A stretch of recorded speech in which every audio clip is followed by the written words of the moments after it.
Damn it! Welcome to tonight's episode of Critical Role, where a bunch of us nerdy-ass voice actors sit around and play Dungeons and Dragons. We are unfortunately down one Laura Bailey tonight because she got the con plague from Chicago and she needs a little baby to take care of. So she's going to be at home watching and texting these guys if they do anything really wrong with Jester. Please just come. We almost had 3 women at this table. Almost. But we have Ashley back, like back for a while now. So happy you've returned. Me too. So yeah, before we jump into the game, we have some announcements to get to tonight. First and foremost, we have our sponsors tonight, D&D Beyond. Our good friends there. Sam, if you want to take a look. Okay, let's see if we can do this. Good luck. You know, the best part about D&D Beyond is keeping track of your important stuff. And there's one important thing we keep losing. Ashley Johnson, please put this on. So I'm proud to give you the first ever D&D Beyond presents the Mighty Nein Welcome Back Yasha ceremony featuring Ashley Johnson, everybody. Maestro, hit it! Yes! Oh, there's the award show music. I'm your host, D&D Beyond presents Sam Riegel, and we're gonna go around the room super fast to honor Ashley's triumphant return. Didn't work. First up is Travis. None of them work. First up is Travis. When I drink to you, Ashley, my heart is as full as my glass. That's enough. Okay. But there's no time. We gotta keep going. I can't do it. Do it for me. Now we're gonna go to Taliesin with a song. So that all acquaintance be forgotten. Okay, that's enough. Marisha has a poem prepared. Welcome back, Ashley, good friend of mine. Goodbye, blind spot. Hello, Nine! And finally, Liam prepared an old Irish blessing. Oh, may the road rise up to meet you. May the wind be always at your back. May the sun shine warm upon your face. Enough. We don't have time. Ashley, you are a good and creative person, and D&D Beyond wants you to honor the good. D&D Beyond wants to honor the goodness and creativity of the fine folks at 826LA by kicking off the 826LA charity push. For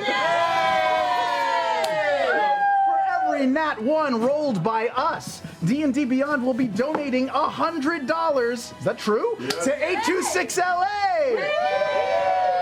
Also, D&D Beyond is retroactively donating for all the Nat 1s we've rolled so far in this campaign. So many. That's like $4,200, but there's more. Once we hit the $10,000 donation tier level, I don't really understand this part, Critters will unlock a special discount code for the legendary bundle on D&D Beyond.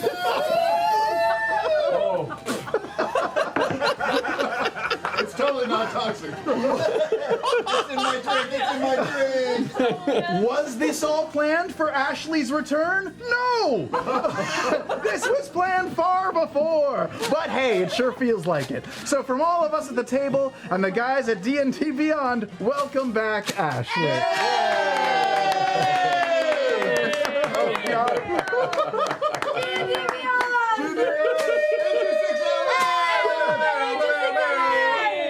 Oh, I'm sorry, Frumpkin. Everyone at Wormwood watched just cringed as we just showered the table. Here, Ashley, I'm going to tie it to your chair like we're at Applebee's. Lo, don't let them set the lights on fire. Oh, I forgot to give you your award of excellence. Your award of excellence. It's from Jurassic World. Yes! Oh, Oh, man. guys, come on. This is the best. My I know it's Wormwood for has never D&D looked so Beyond, but- festive. This is the most festive D&D game I've ever I'm experienced. glad I man, didn't oh, shoot my man. silly string because it's hairspray. You were supposed to have a lighter, too. Wait, it's hairspray? Yes, it is. I bought my I didn't even look at mine. That could have gone so poorly. I think I bought the wrong thing at the store. Oh, my God. We almost had an actual burning hands example on screen. Oh, man. Thank you, D&D Beyond, for helping with our wonderful push for 826. We'll have a video at the break today to show and explain some of the stuff coming involved with this whole charity push with 826, so look for that at the break. Oh, man, I love it. So go pee, but watch it. Watch it at the break. It's very important. So, a couple of things some of you may have noticed, but if you haven't, we have a fantastic partnership with Obsidian for the upcoming Pillars of Eternity 2 Deadfire, where, number one, the cast of Critical Role have been cast throughout the game as a number of the main characters in the story. I'm returning as mine, and we have everyone else joining to be awesome personalities all throughout the Deadfire. And on top of that, you will have free DLC on launch for custom voice sets and character portraits of Vox Machina, including Gilmore, available to use in the game. So, First time ever. Who's voicing Gilmore? I think Max is voicing. I'm voicing Gilmore. But yeah, we're super excited. They look amazing, and we're excited for you guys to check it out. You can go ahead and pre-order now at versusevil.com/criticalrole to pre-order the game if you want to check it out. I love the series, and I'm super excited for the sequel. Completely unbiased, and then biased. Hell yeah. Oh my god. recording Vox Machina and Gilmore Lines was surreal. That was the most surreal thing. It was so good. So crazy. Travis's might have been my favorite. Oh, there was some good. It was fun. Alrighty,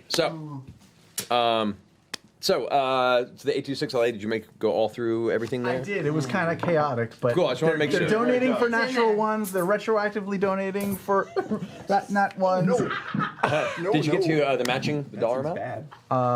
No. All Was right. that the 10K thing? I was confused. No. It's all in the video at the break. We have we have we all have the video at the break, but we have a fantastic critter who's gonna be matching every dollar, no, I didn't get to donating that to one. the Oh, yes. charity as well, Good job. up to 40K. Yeah. So generous. great stuff. Twitch Prime. If you have an Amazon Prime account, you can combine it with your Twitch account, and thus you can, for free, subscribe to a channel of your choice on Twitch once each month. So check it out. If you ever want to go and support your favorite streamers out there, you can do it for free through Twitch Prime.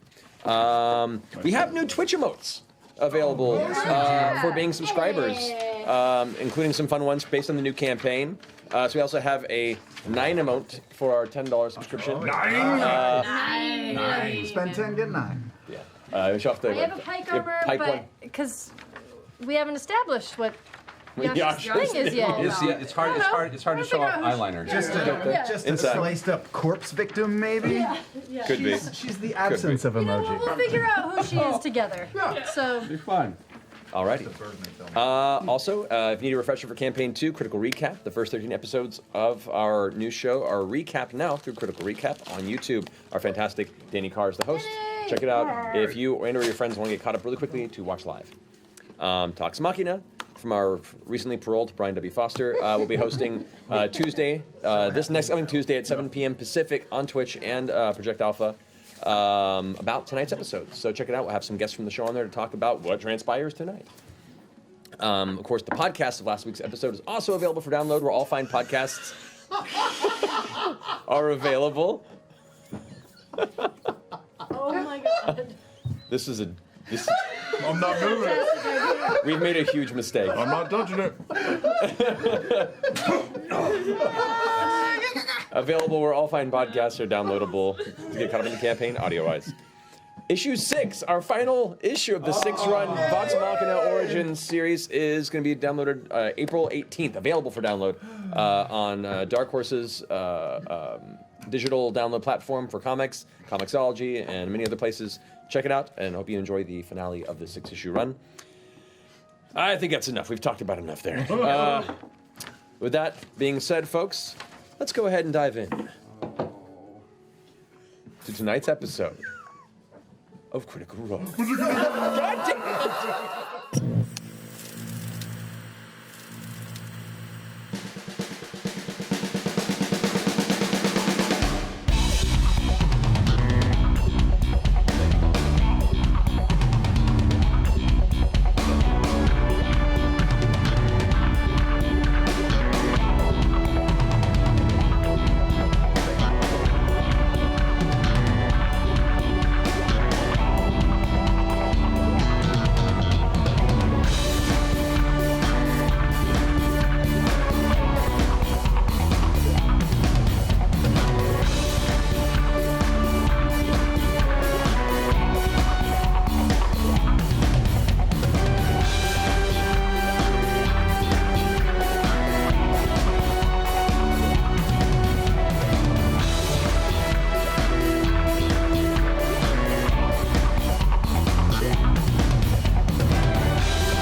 And welcome back.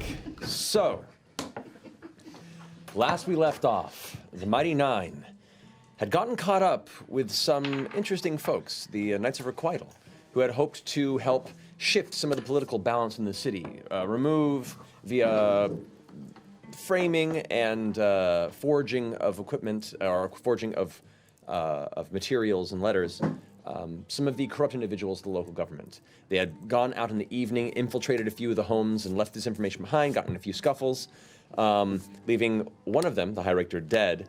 And shortly after, there was an attack on the tri-spire. What are you looking at, Sam? God damn it. That's it. You're in the clear. You're good. Okay. You're good.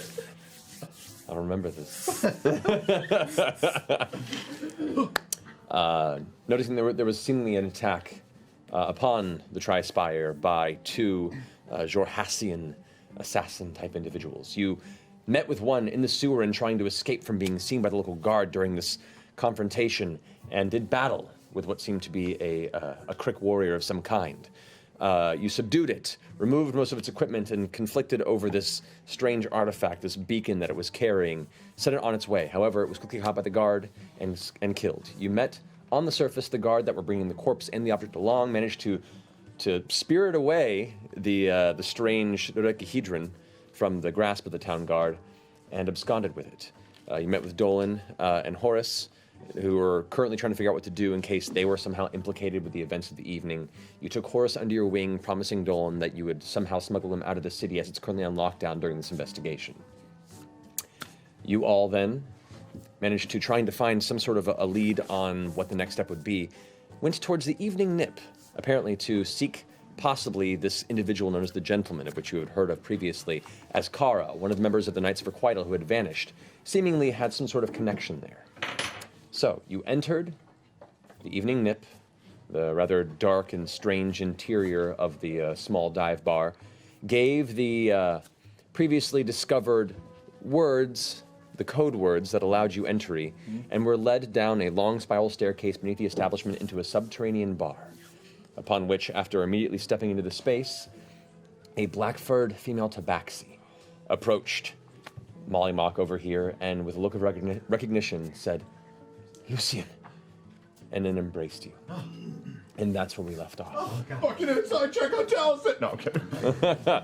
So, as you guys all watch this dark-furred tabaxi giving this big, strong hug around Molly Mock's shoulders, pulls away and kind of just looks at you and goes, It has been too long. Far too long. 2 years. Look at you. You blew out your hair. Yes, it's been quite an interesting 2 years. And you are covered in tattoos. We'll catch up. We need a table. We need drinks, and for me and my compatriots. Of course, you.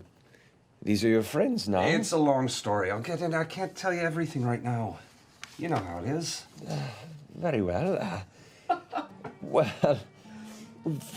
And as the tabaxi turns around, you can see there's posted right off to the right and around the corner a hulking figure that is leaned around the edge that leads into this kind of L-shaped tavern.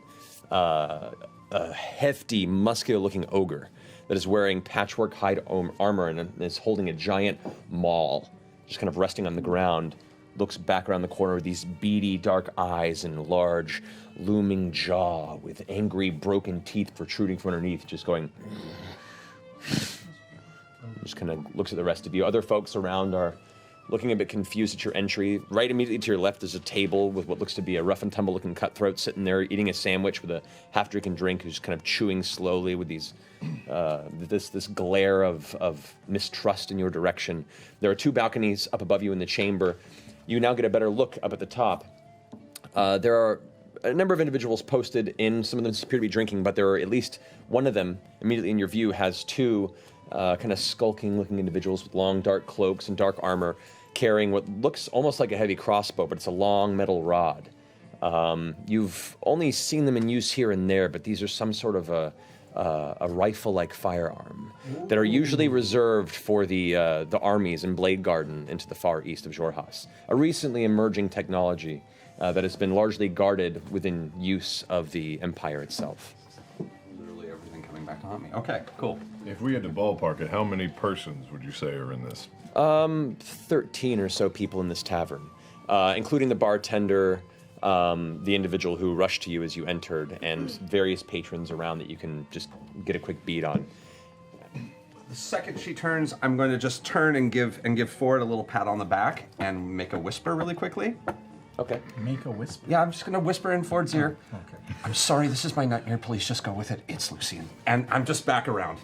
Pass it on. Okay, which as soon as you see that, you back away and look right behind Ford as you all are standing there. There's Yasha. Oh, what? Just at the bar? Just, no, right behind you, as if she had just come down the stairs with you. What? Yasha! Hey. So Oh, yes, it's the Lucian from 2 years ago. From 2 years ago. It's Lucian, remember? It's been ages. okay, it's been a minute. Right. Hey, you guys walked right past me in the bar upstairs, so I You are just like a decided- bad penny. We did not walk right past you. We looked What a around. lucky one. You're big. We would have seen you. Are you? I've been right behind you the whole time. I don't know how you didn't know I was here. I'm so glad to see you. I'm glad to see you too. Hi. Look. It's Lucian. Lucian. Lucian. It's Lucian. There's Do you nothing wanna- private about our situation at all, right? There's people everywhere. Well, there's people all throughout the tavern, but there's some music playing. There's Okay. two musicians that are in the process of plucking away at two instruments. Everyone seems further in the chamber, rather absorbed in their current rigmarole. But you guys have just stepped down into the stairs. You haven't left the stairs. You're literally standing right at the entrance of this tavern, and you've all been kind of taken aback by that encounter, the realization that Yasha had followed you down the stairs, and kind of whatever's about to I'll transpire. explain later, just go with it. Yeah. please. Oh, Yasha followed us. She wasn't starting down here. No, Yeah, she no. literally- Gotcha. I don't mind rolling with this name, Yeah, no. Lucian, but does it bring any extra trouble with it? I don't know. We'll find out. Fair Just go enough. with it. I'll explain later. All right. And it all makes sense to you? I'll explain later. This club is awesome. I hate you. Do I have to change my name in this club? Are we all supposed to change our We names? should all come up with different names. It might be easier just to have them all killed right. I didn't say that out loud. I'm just thinking out loud. Oh God. Wow. It's gonna be fine. I'm not panicking. Let's go get drinks. Let's go get drinks. At this point, Sweat. a hand claps. They do. And the tabaxi is now at one of the tables and is kind of shoot off one of the drinks. And he goes, "This way. I found the table for everyone." Come sit down. I give the taxi another hug as we sit down. How have you been? It's been ages. Too long. I apologize for using your whole name. Nonagon. It's a pleasure to see you again. Chance. I didn't catch that at all. Nonagon was what you got. Nonagon? Giants. Oh. Nonagon.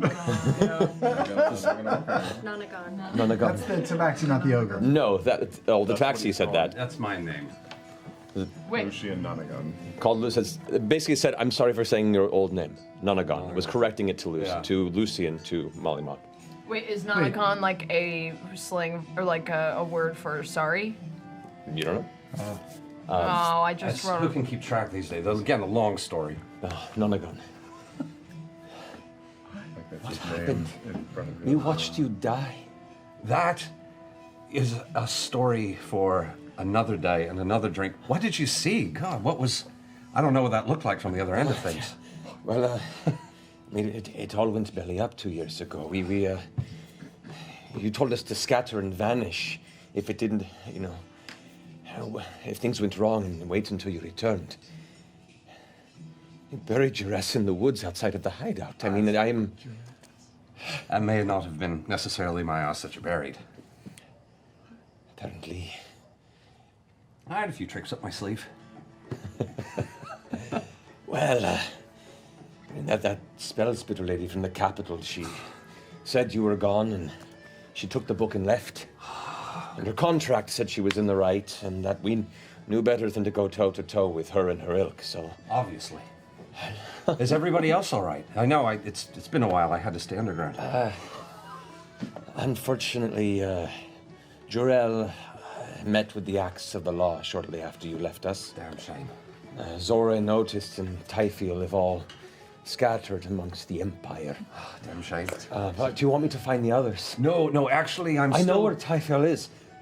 Where is Typhoon? I would rather, obviously, deliver everything in person. Honestly, if I'd known you were here, I would have made arrangements. Well, she's I up didn't want in- to shock you. She's up in Ugrot. We can travel there. I can send a message and have her come down to us. I'm working on something very delicate. I need everything to be very quiet. Very well, Apologize. Nonagon. I'm not very observant. I missed your name. Where am I? My apologies. My name is Cree. Cree? I am a member of the family around. How much do they know? We know a lot. pretty We much were know all of told it, the so- name of the group that you traveled with, but I can't remember it now. They don't know a lot, but they're trustworthy. I've been putting my trust in them so far. I do. I know all of it, so Yeah. you could just tell me if you wanted. That's actually fair. Make a deception check, both of you. Me? Yeah. I'm the worst. Ashley Fair. 13. Technically advantage because it's kind of the truth. Technically, all right. I'll give you that. I'll give you that. Entirely lie. I got a 10. You But get yeah, advantage. technically, I know. Yeah. I get advantage. Yeah, I think that's advantage. I beg for advantage on that one. I'll give you that. 16. Okay, thank you. Alrighty. Well, Bad notes. Get rid of those notes. Shit notes. we were all part of the same order at one point, and we splintered off. Nonagon had a different path in mind for us, so we went north to Shady Creek Run. We started the Tomb Takers. Tomb Takers. And it's just so good to see you. It's good to be seen again. But again, it's gotta be very quiet right now. Very well. It's been like 3 other names since the last time I saw you. I should inform the others. Please keep it quiet for now. That book caused more trouble than you think, and it all laid on my shoulders. I was trying to protect the rest of you from some of the worst elements of that, and I don't necessarily want any heat dropping on anybody who doesn't know it's coming yet. Of course. But yeah, let me know where they are and I'll get a hold of them. But don't let them know why yet. Tabaxi kind of curls in a little bit, kind of leans over on the table towards you with this big grin and says, "Does this mean that it worked?" That's, again, mixed company and public company. Now you can tell us about the ritual. Ritual? There's a look of recognition. Yes, it was successful. Remind me what it was again. There's been so many rituals lately. Mixed results. You are mentioning this group, the Tomb Takers. You had another name before. Were you a group and our friend joined you at some point? Led us away from the original order. They were a bit clouded. We had a new path. And what was the name of the original order? You were a part of once. Sorry, Not just the Tomb Takers. That was the splinter group. The one that came before. There's a few looks now of kind of the euphoria is washing You away don't from the have to tell face. them anything you don't want to tell them. That's all right. Of course, Was he your new path? he brought us onto a new path. Yes. Yeah. What was your unifying trait or pursuit? Foolishness and thinking I knew what I was doing. That is not a good answer. That's the answer you're getting. Yeah, this is all well and good and kind of fucking boring. I couldn't help but notice that surly-looking crew up there. Who might that be? Oh, these are all members of the gentleman's troop, as am I. At which point, the Tabaxi turns back, Kree turns back and looks, and you can see in the far back right corner of the chamber, there is a long, dark, kind of mahogany, well-carved table. There you see, standing arms crossed, a very muscular-looking Goliath female with a very short, almost like a leather strap top, shaved sides of the head, and with kind of a tuft of a mohawk that curls down into a long ponytail that goes down the back. Who's just kind of glaring in your direction. Sitting beside this burly-looking Goliath, you see a high-back chair with a red velvet mat, and sitting, feet crossed up on the table, and a nice long, deep blue coat, leather gloved hands, what appeals to be kind of like a light teal skin, jet black hair that's long just past the shoulders, or like a widow's peak in the center, a bit of a dark goatee, male figure standing there, hands kind of entwined and crossed, just looking at you from across the way with a curious grin. The gentleman. You work for the gentleman these days. Well, we had to find work. We didn't know if you were ever coming back. We thought, so we had to move on. We knew you'd eventually return. I just did not know how long, and we had to make ends meet. How is it working for the gentleman? Well, its work is fine. You hear a from the gentleman. So, we have company. Strangers in our midst. Writes himself in the chair. Please, come before me. Present yourselves. I want to know who has graced us with their majestic presence. Come. And the finger goes up and you watch as everyone holding the rifles cock them and point down at you. Ford, say something. Is it? I'm looking at Krieg, our friend. Yeah, Krieg goes, All right, I'll After saunter you, over with my drink Lucian. and sit down Nonagon. at the table. Come on, everyone. Let's do this. so, do you all go and sit? Yeah. There's a long bench there on the opposite side of this table where you can either stand or sit, since there's quite a few of you. I'll stay. Jester is kind of like, I don't know what's going on. Sorry, Laura. I don't know what the fuck Jester would do. Jester is the most random character. I'd probably try her and go up and running She's circle giving on out the ground. leaflets. Yep. She's just giving out leaflets. I will also stand. All right. As you guys approach, you hear this kind of. There's a second balcony that was facing in the direction where you entered. As you look up, you can see there's another rifleman standing, and kind of hanging by one arm off the side, you see this kind of crazed-looking young gnome with this big mound of curly hair and this big kind of chin-strap beard, who's just kind of dangling, going, and just looking over you all from a distance, really creepily, and the ogre's there, still handing them all, just. So. Introductions, please. I think I have an idea who you are, but I want to hear it from your mouths. Please tell me. humbly, we are members of the Mighty Nein. I knew it. I knew it. Oh, this is a gracious day. Very well. Welcome to the real evening. Pleasure to have you, each and every one of you. I've seen you around upstairs, wandering and skulking a bit. I didn't know you were part of this mighty troop. Well, I hang out with them, but I actually like your drinks here a lot, so. Much better down here. Speaking of which, around please! And you see the bartender looking a bit frightened on the side, goes, and starts like filling tankards and. All right, so what brings such esteemed adventurers to my pocket of the underworld? Well, we sought an audience. To be frank, we thought we might find a little bit more of a warm reception than the one that we're currently getting. Oh, I'm sorry. They pull the rifles off, train. It's habit, safety, you understand. Oh, of course. Easily understood. So, you have my audience. Well, we mean to make ourselves of service. Whether it be for the good of the city or other endeavors, we are new here. We thought we would try and make as many introductions and have as many meetings happening as we could. Interesting.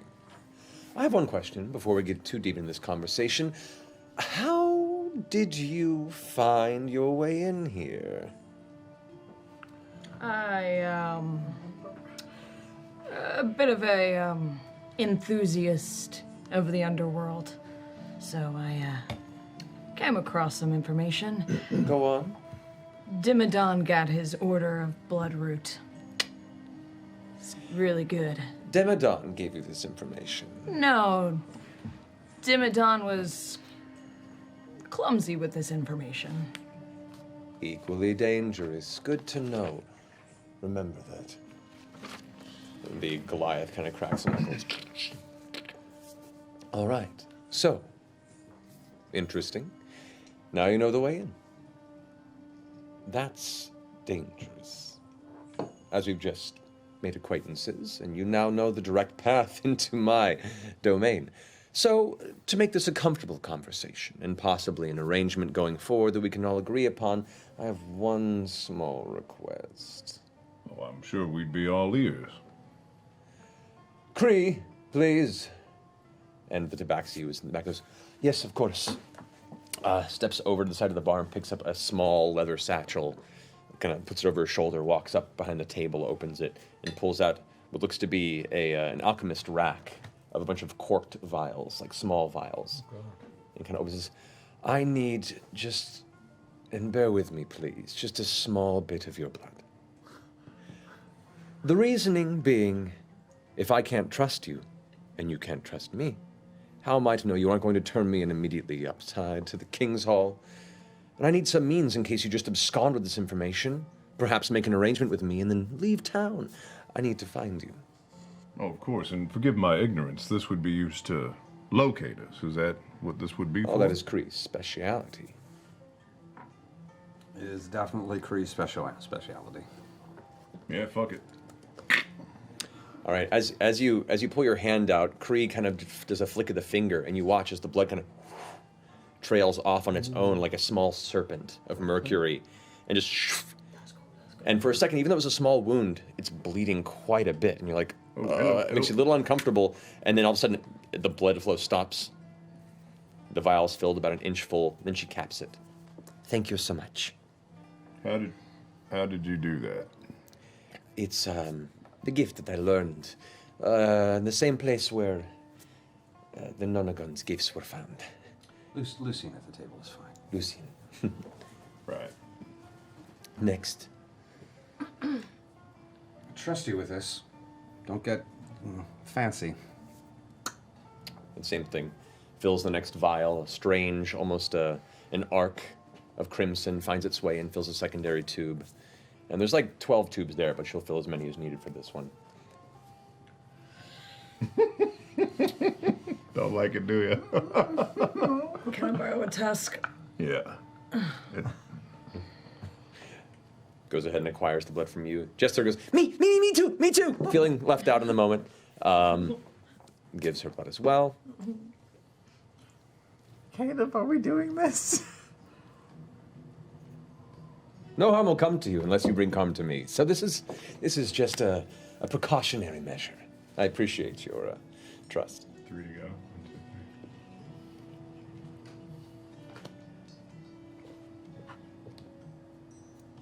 3. With that, your blood is taken into a vial. All right, I'll follow suit. Your blood is also taken into a vial. Easy enough to do.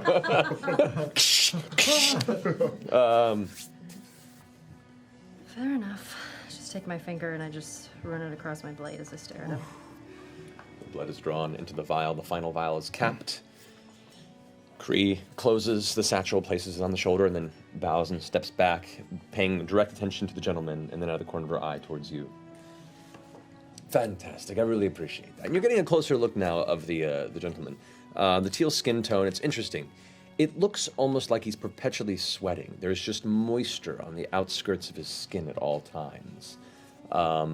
Just a faint hint of whether it be condensation from the air around or produced internally. There's just a general sense of dampness to the skin of this figure. So, an arrangement, you say. First off, just because it's fun for me, are you believers in luck? Not anymore. Yes, I'd say I am. That destiny's looking out for you? I've seen enough in my time and have lived in spite of it all, because something wants me here. Would you consider yourselves lucky? Yes. Yes. Good. Yes. Then let's gamble. Then what? Gamble. Let's gamble. Oh. Are you writing that down? Let's gamble. I want to know how lucky my investments are. So, Gambit Avord, who wishes to face me in this, who feels the luckiest of your band? Where's the fucking lost jester? I know. She's at home. I watched her play last time. I could do it. I could as well. Why don't you do it? I'll just drink. I need just a little loosener. All right. I'll All right. feel lucky. Great. 1 pass. 50 gold buy. If I win, you're mine. If you win, then we can do business. Deal. All right. He goes ahead and pulls beneath the table a satchel of gold, pulls out a handful and plops it on the table. You watch on the side as the creepy gnomish figure that was hanging from the balcony earlier leaps down, comes up, and he pulls a set of cards and is shuffling them in his hand as he kind of steps around the side. He's now flanking the right side of the gentleman. So you have the large Goliath on one side, the small creepy gnome on the other, shuffling the cards. Hands the deck to the gentleman, does one final cut, sets it down. So, what's your name? Forward. 4. Let us deal. Did you put 50 gold on the table? No. Now I did. No, there was nothing fishy in the card in the card shuffle and cut, was there? Make an insight check. Just Get him. do it. Get him. 12. Seem to be above board. All right. I'm gonna keep an eye on the deal as well. Okay. So, the first cards are dealt out for the first round. This is Gambit of Ord. This is different from the Crick Queen's Call. This is a Marquesian card game. Okay. So, roll a d8, but keep it hidden to yourself. All right. So now, I'm going to go ahead and raise another 50 gold. My goodness, this Under is the getting table. expensive quite fast. Well, we deal with quite a large amount of liquid assets. 50 gold. So you put another 50 gold? All right. Go ahead and roll a d6 and keep that secret alongside that die.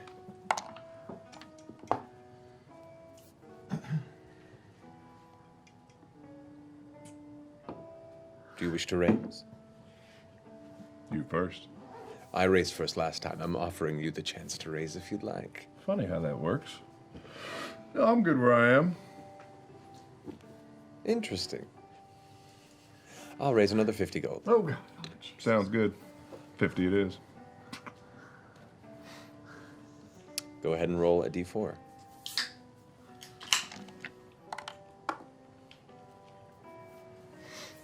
He's holding his cards in his hand, looks across at you, looks all throughout the room. Well, Ford. Looks like it's time to call. Well, we're not gonna bet again?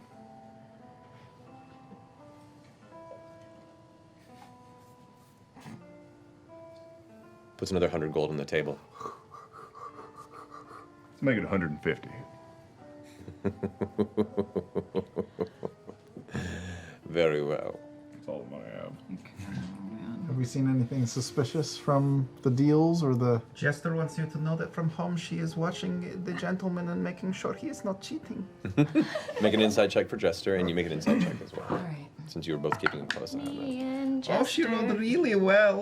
It's What's her modifier added to an 18? +4. Oh, 22. Did you say? For +4? 22? 22. Actually, there has been no weirdness with the cards. This is a straight test of luck. Oh, this man has the luck feet. And yeah, you don't see anything, Yeah, nothing rolled that less catches than- you out. Less than Jester. Yep. So. So we're now at a pot of 150 times 2, 50 times 3. So 600 gold, I believe, right?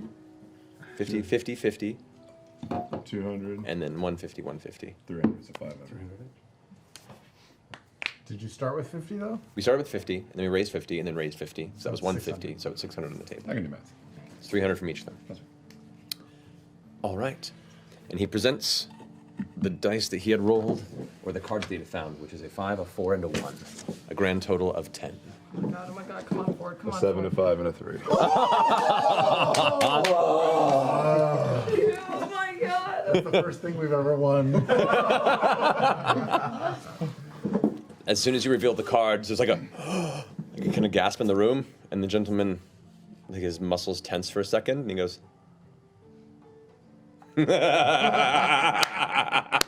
well played and well earned. Take the coin, it's yours. Thank you. Nice hand. Good to know that we have luck on your side as well. That's very important to me and the people I do business with. So, you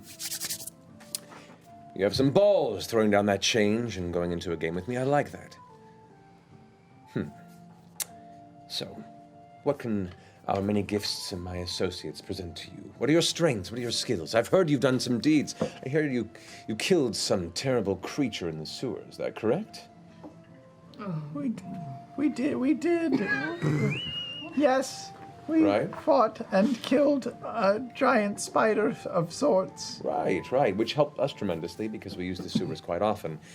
That had become an issue with some of our transference in the subterranean sewers of the city, and unfortunately the underworks themselves have been a bit clogged as of late. So thank you for that. And one of our compatriots, and he points up to one of the balconies on the side, and you can see behind the individual that had the rifle, you see Kara, the half-elf. Oh, I was gonna ask for. Who's kind of like stepping forward ever so slightly. It says, one of our compatriots has kept us up to speed about your infiltrations. I have to say, I'm impressed. Yeah, then you probably know we are not the best you're going to find, but we are up-and-comers. Not too bad, not too bad. Very versatile, I'd have to say, though. Balanced. Good skill set. A good profile, but low profile. Well, we are a company that specializes in the completion of the tasks and trading of things, perhaps not the most legal, things that are restricted by the Empire. That means our skills are best through speed, subterfuge, darkness. We don't have the best aside from muscle, aside from, well, I had to keep Sora at my side, just in case. Is that the Goliath? That's the Goliath he refers to. Sora. Sora. Shit. Sora. Wait, the Goliath or the Ogre? The Goliath. Goliath. The Mohawk thing. lady. Okay. Thank you. So, We're very strong. very good. As you can see, Yasha is very strong. Well, you've caused enough chaos in the tri-spire. You've brought down one of the more corrupt, though strangely uncorruptible from our end, politicians we've seen. And from what I hear, Lord Suten is already in chains. We don't know anything about that. We had nothing to do with it. Not. I think, She's quick to toe the party line. yeah. That's fine. We'll see how long Suten stays in there. He has his ways, but depending on how strong a case you left behind, and a little finagling on our end, if our partnership grows mutually beneficial, perhaps we can push that over the edge for him and keep him away for quite some time. Now, apparently I've also heard they're still seeking the murderers of the High Richter.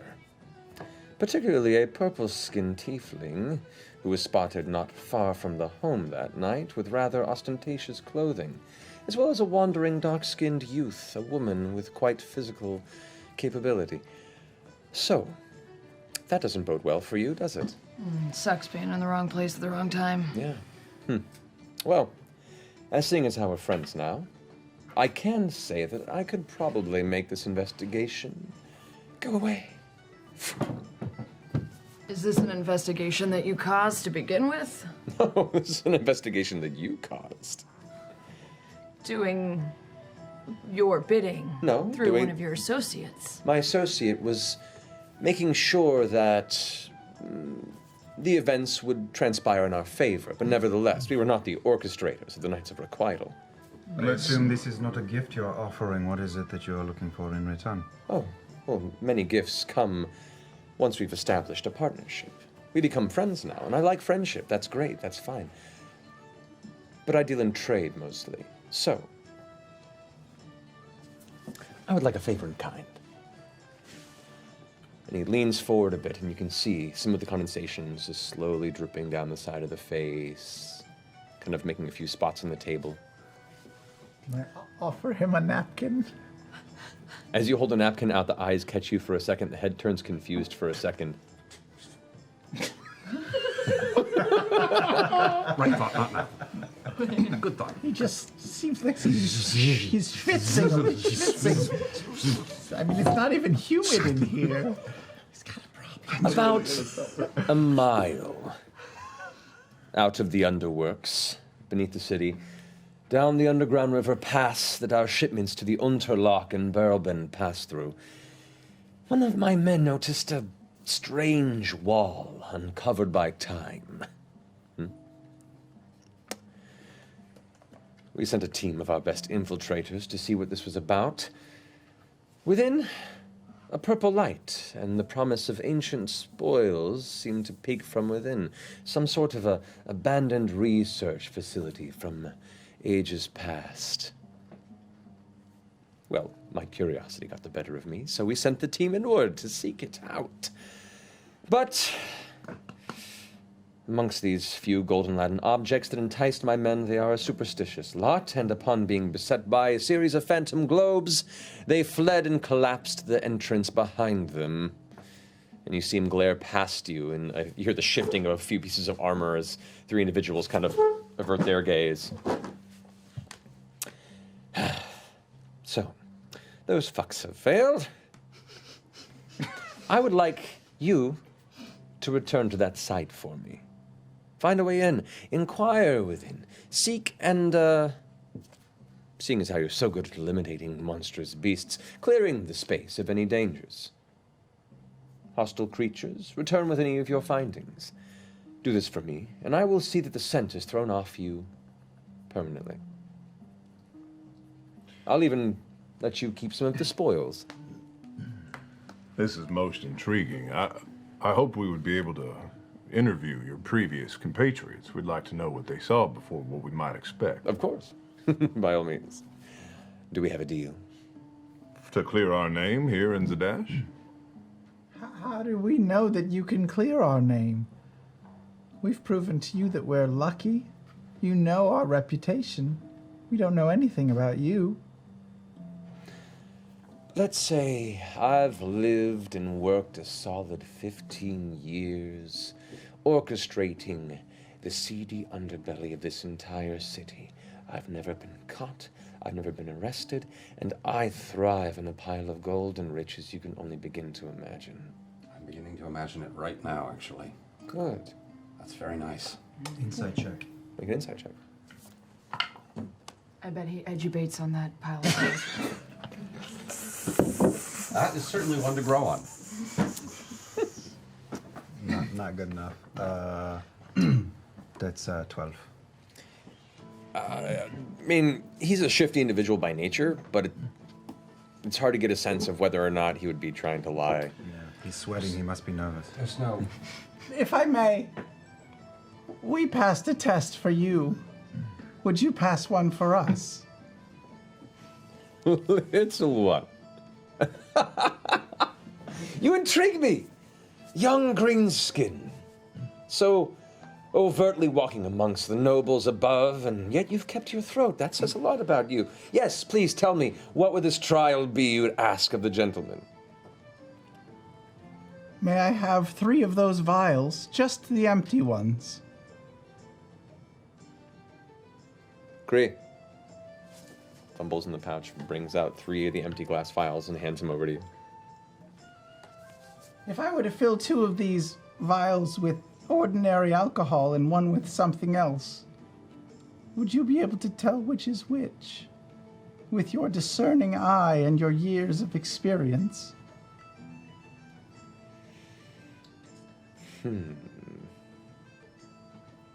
Certainly. I feel confident. Take the Pepsi challenge. I'll take out my shitty flask, because my good one's gone, and fill 2 vials with alcohol, and then take out my vial of acid and pour it into the third. Are they reasonably the same color-ish?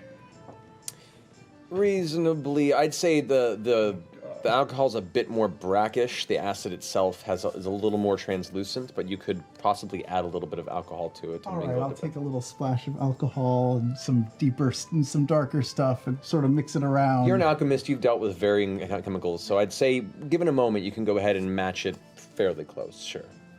All right. This one is the acid. These two are booze. And now I will try to. It doesn't actually switch hands, you just do this a lot, right? Never mess with a goblin when death All right. is on the line. Make a sleight of hand check versus his perception. You're gonna kill the tunnel. 15. 15 total? All right. You present the vials. If you die, I'm sorry.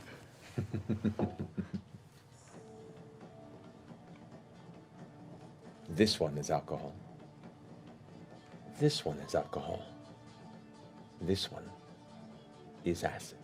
And takes the acid from your grasp and uncorks it and drinks. Oh, shit, that's baller. So, roll the damage for your acid.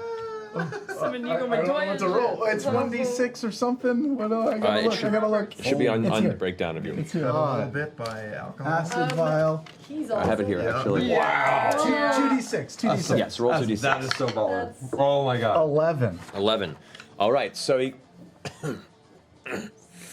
downs it, but it doesn't seem to have as much of an effect on him. It looks like it hurt, and he like kind of takes it. And, you know, the muscles tense a bit, the face twitches as it goes down and it burns. But then he takes the vial and corks it again, rolls it across the table. Does that satisfy your inquiry? Yeah, that's good. That was impressive. I mean, you passed the test, sir.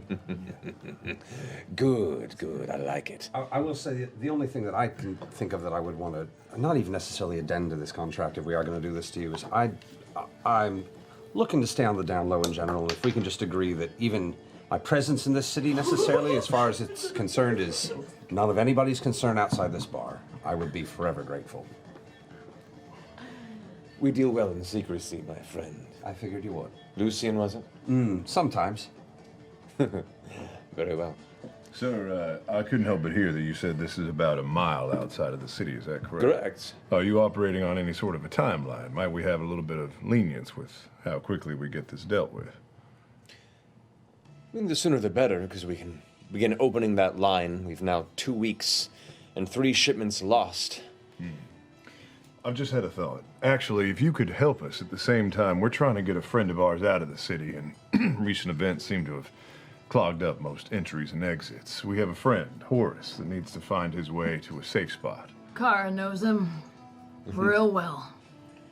Right. This would be Dolan's partner, yes. Indeed. Discretion is appreciated. We specialize in discretion and specialize in smuggling and specialize in people.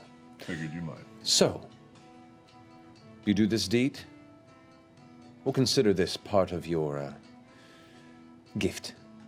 Outstanding. I think we have a deal, do we not? I find all of this very agreeable. Good. Very good, quiet one. Now, we have access to the tunnels. Of course, we'll have to blindfold you to bring you through the underworks to the tunnel that leads to this underground river when you decide to leave. Just because there's a lot of secrets down here and we're still building our trust. But come back in whenever you're ready. We'll be happy to escort you and send you on your way. Outstanding. We look. How long do you keep our blood for? Oh, as long as we have our arrangements. But we get it back when we're done? Or if we decide to not work with you anymore? If you've proven yourself trustworthy enough in the long term, perhaps. But understand, this is just a precaution. Who's to know? Perhaps things go sour in a few months. I want to make sure that you don't double-cross me and send the guard down. Does he look like he's speaking from experience? He's a little twitchy. Make an insight check. And then 14.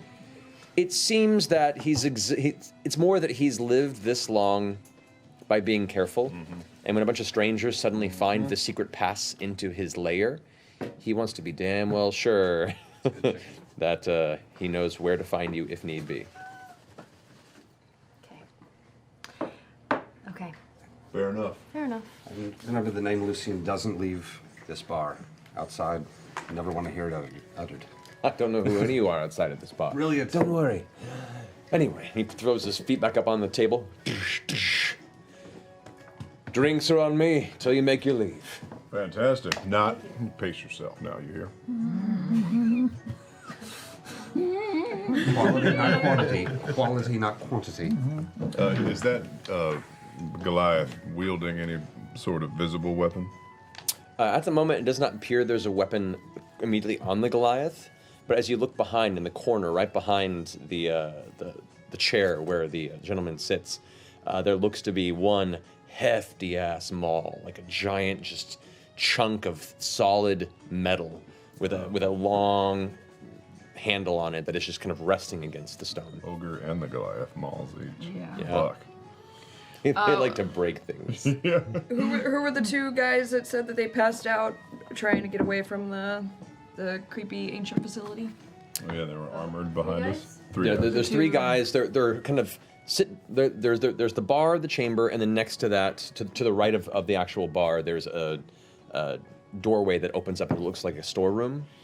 It's kind of underneath the top balcony, and underneath the balcony, right next to where the ogre is kind of posting watch here in the center of the tavern, the three of them are kind of just sitting off to the side, looking uncomfortable. They were sitting earlier, and since all this sort of happened, they kind of stood to attention and haven't found a comfortable moment to sit down.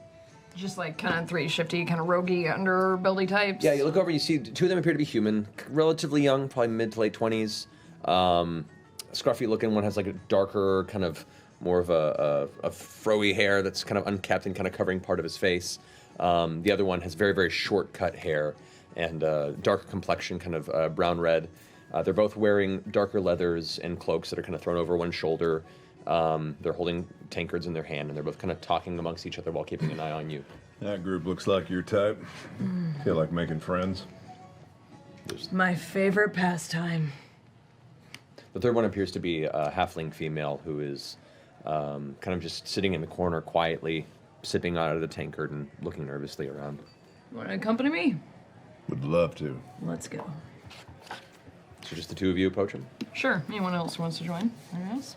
I'm taking a long look at Kree, and I want to see if I see any of the things that I expect to see when. What do you expect to see there, T? You know, dander. I want to see if there's any markings or any otherwise that I would expect to see. Oh, make a perception check. All right. Find out in episode 102. Why are you locking your iPad between every move? Because it's better that way. Perception check. Cross no one. Wow, that's a terrible roll. That's a 5. A fur-covered tabaxi, it's hard to make any details out beyond the fur, unfortunately. All right, that's fair. All right, so the two of you approach the corner. Kara's kind of watching you as you step past and kind of steps back into off the balcony out of I sight. just kind of give her like a little when I walk by. She kind of goes, Deal with that later. I was gonna say the same thing. as you approach the two gentlemen and the female halfling in the corner, they kind of just watch you. They don't engage you verbally at all. They just keep an eye. I just like grab one of the half drinking beers from someone else's table and set it down and be like, here you go, I got this for you. That was mine.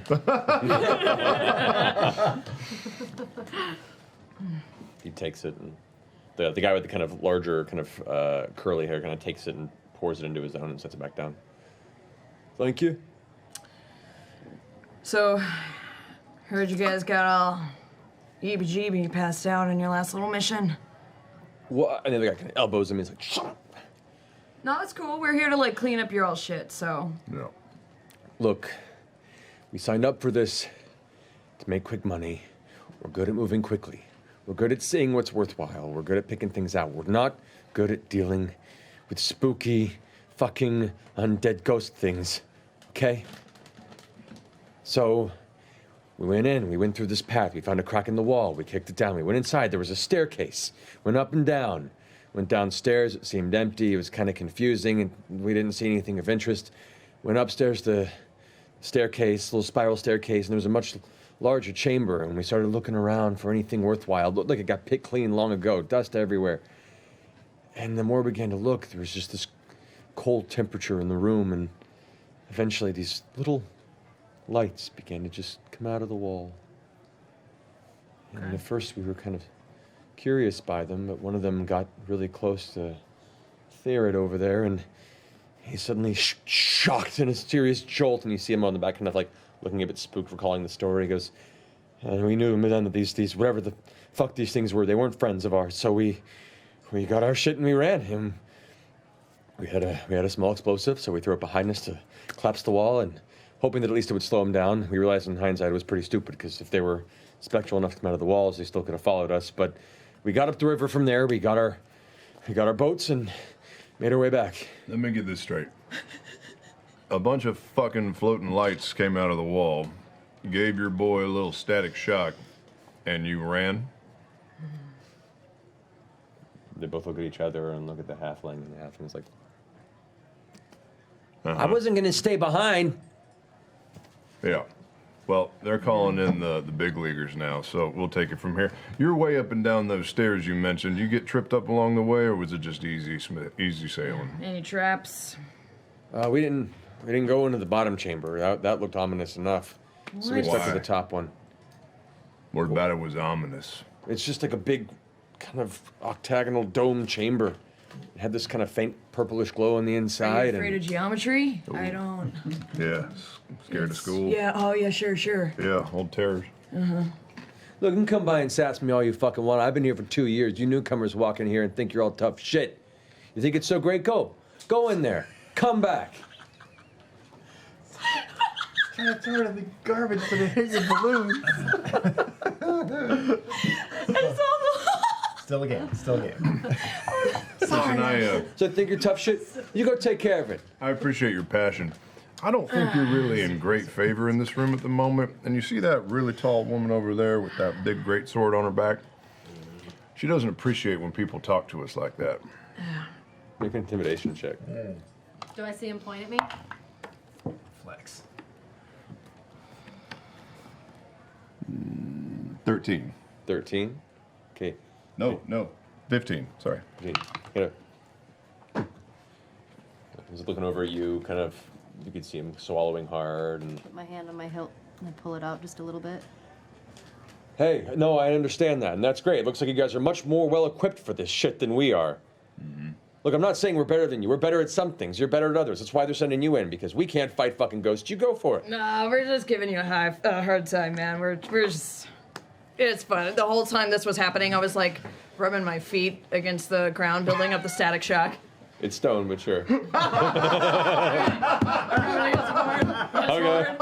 at this. My shag armor. Yeah, just wait for it. All right, thank you so much, man. All right. Sorry, I can't help it. Did you three have a name? The mighty try. Don't be ashamed if you don't.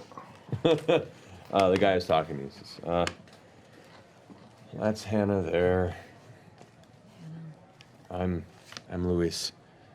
Shakes your baby, like takes pauses for a moment. Shakes your hand. Now go get this thing. Don't worry, we'll clean it up for you. Enjoy your drinks. We'll join the others. Yeah. Yasha, do I do this or do I not deal with this? Well, I think you should deal with this. I don't want to deal with this. Does any of this sound familiar to you from your past? I hate this. I'm going to stand up and walk over to Cree. Okay. Cree is kind of still standing by the bar with the satchel, and as you stand up and start approaching, she kind of smiles. Lifetime ago. Indeed. I can't tell you, it's so good to see you. I have a weird question, and I apologize for it. The spell I used to get away, it meant I wasn't there for as long as you thought I was. I missed how a bit of everything ended in the end. I hate to ask, but I was long gone before anything really started to go down.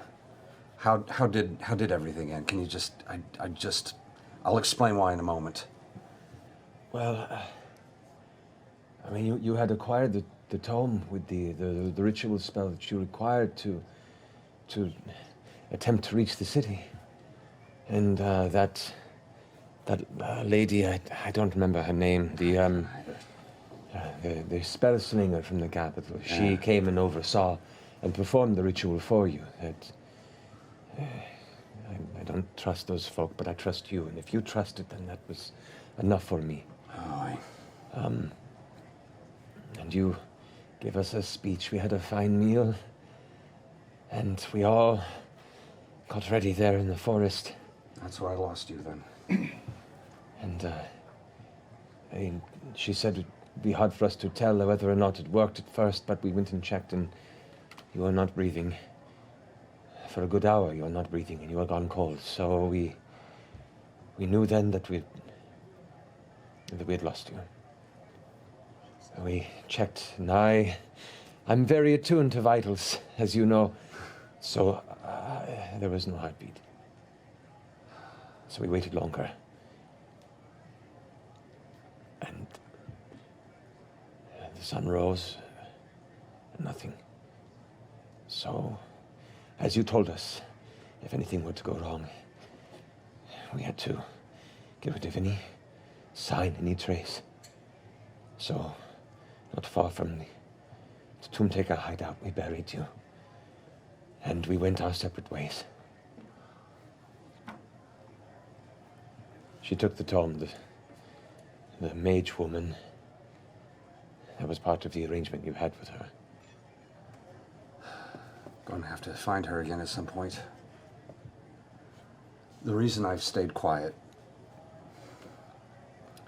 it was never going to work. Somebody was working against me. I don't know who, but I can't trust anyone. I saw how you reacted to seeing me, and I'm willing to believe it wasn't you who turned.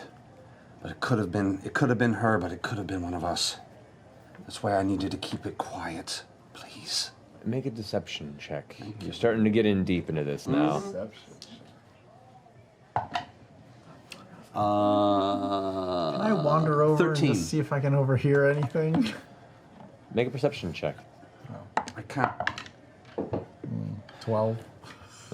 You start wandering over, but there's too much noise and general din in the chamber around you to make anything out. There'll come a moment where I can tell you everything, but it's so complicated. Please just keep it quiet for now. Of course. Until I know that everyone's going to react the way that you did to seeing me. Right, of course, Lucian. I will tell you everything eventually. Please do. I give a hug. There's like a moment pause, and then Kree kind of takes in the hug too, and Too long. kind of there's like a faint purr in the ear, and then you hear the voice kind of whisper, say, "It's good to see you." I'm sorry for everything. And I give the pat and head back to the table. Me too. As you walk away. While that conversation happened, Yes. can I speak to you just for a second? Of course. That was a princely son you just wagered with there. Yeah. Good thing I won, huh? Yes, it is. That wouldn't have, by any chance, have been recompense for everything we did the other night? Or are you rolling in it? Am I rolling in it? Yeah, I'm wondering just if you just wagered the party's funds on a very calculated risk. Oh, no, I was actually only gambling my funds. So you come with funds on you. Yeah. Do you know I would be all right if you had? I am a fan of calculated risks. Are you? Yeah. But it was just, your flush. I understand. At the moment. Inside check. I'm getting excited.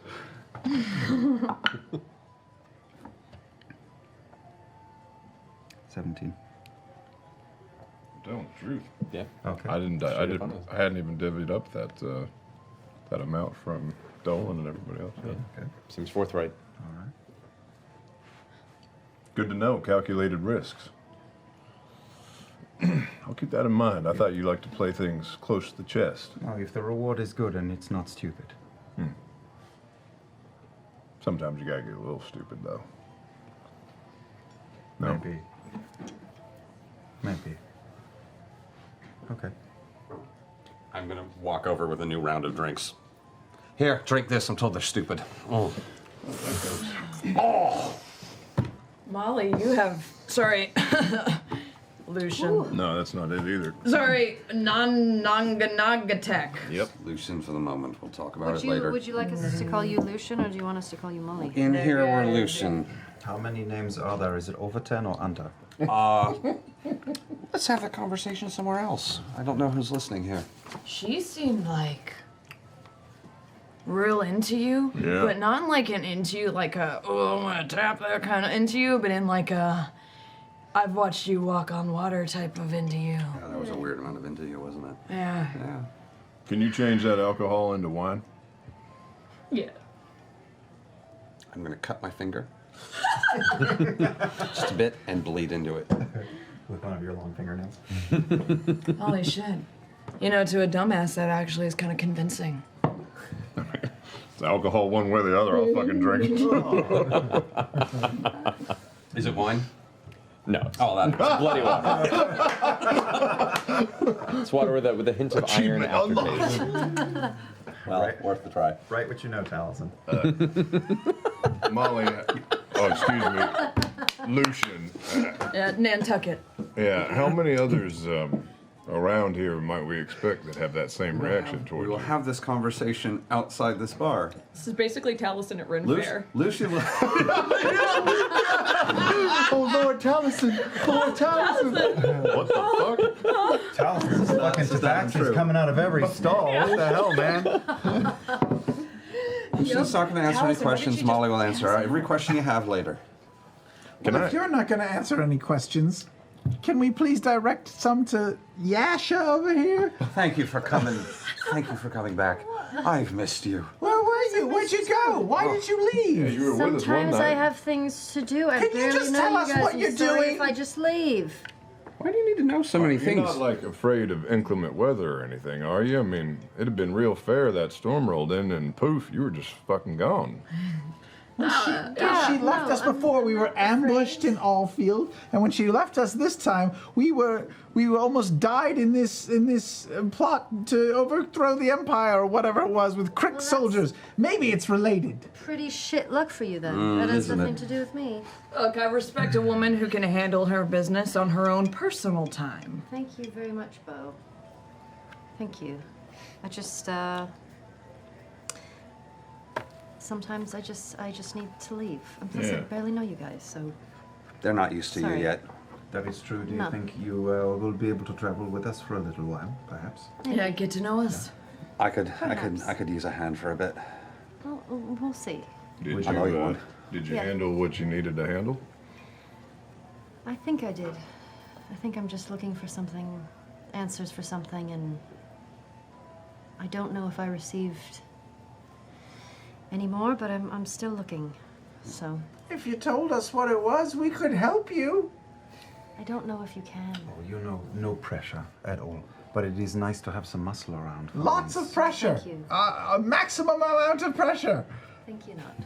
I'll stick around and offer my strength as much as I can. So She is just joshing you. I'll We're pour happy my to have drink you. in I am knots. not. thank you. She is definitely not joshing. I just make sure Knott's drink is full all the time.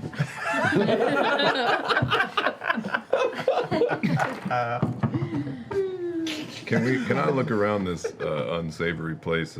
There are no faces that I recognize, right? Glancing around, no.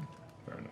Other than Kara, who you had spoken with previously, nobody else catches your attention. What is she doing right now? She's still She's watching up. us? She's up. No, she's not watching you. She's kind of receded into the top balcony into a chamber behind. Did we? I mean, it seemed like the gentleman, who was very impressive, by the way, Was. knows a lot about stuff, including the fact that we were involved in the plot to frame the Sutan fellow. He knows Kara pretty well. I don't care. Do you think he would know if the Jorhas invasion at the same time as our little plan was part of a bigger conspiracy where we set up? Might. Well, why would we be set up? I don't know, but it seems coinky dinky that we were just there on a night when towers were exploding. I think we should talk to Kara.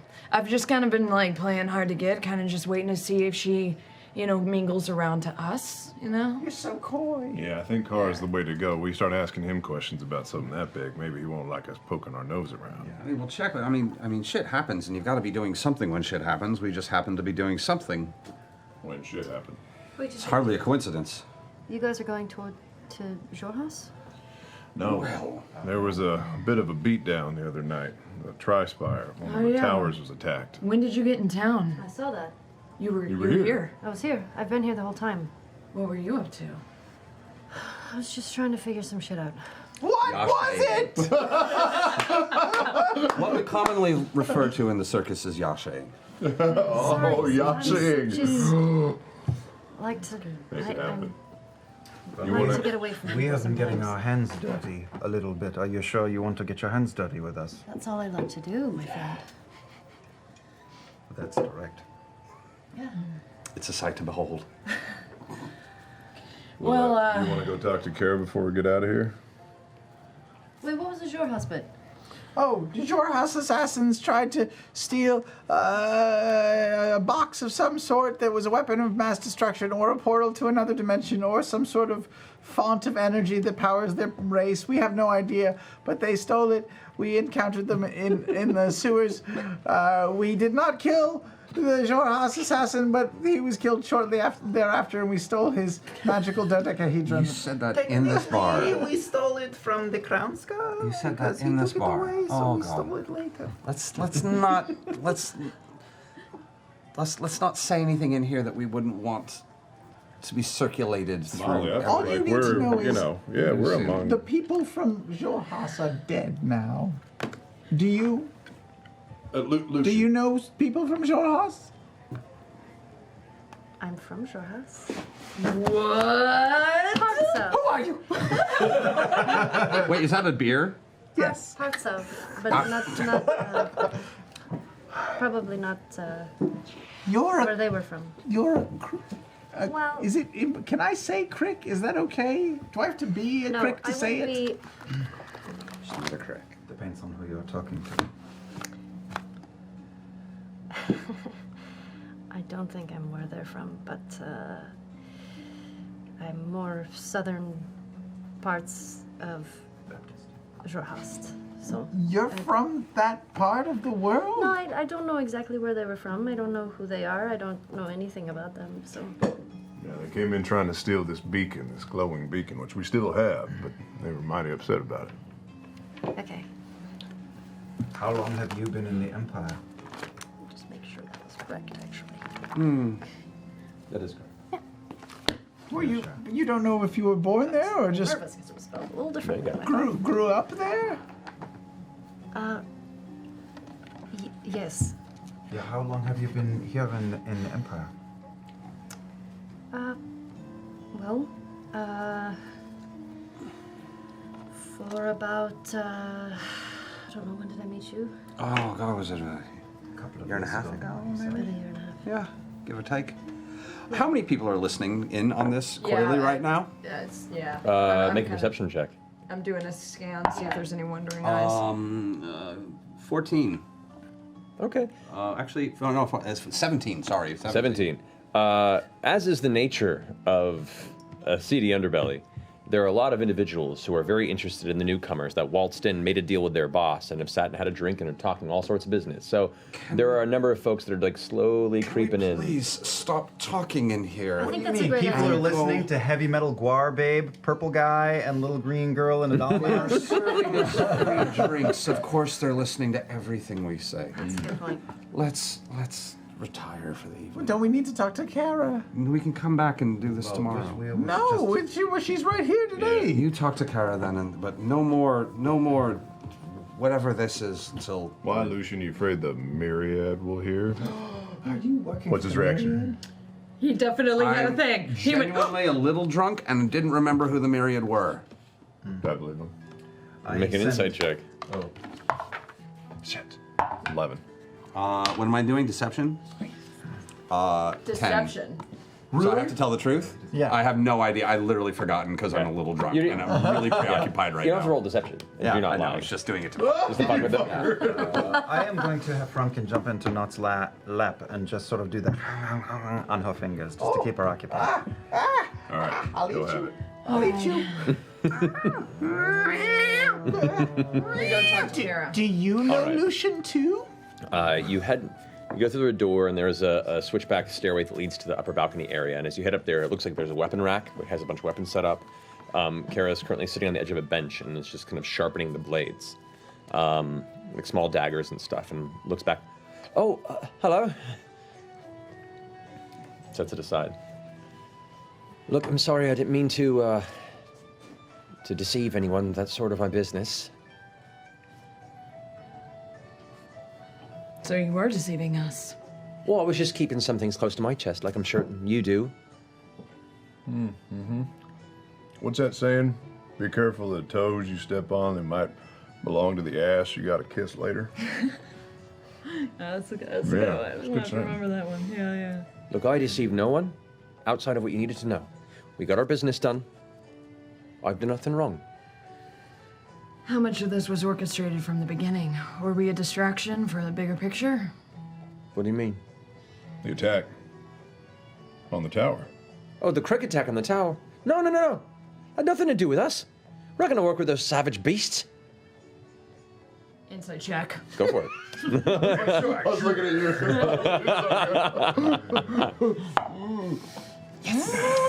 21. Come on.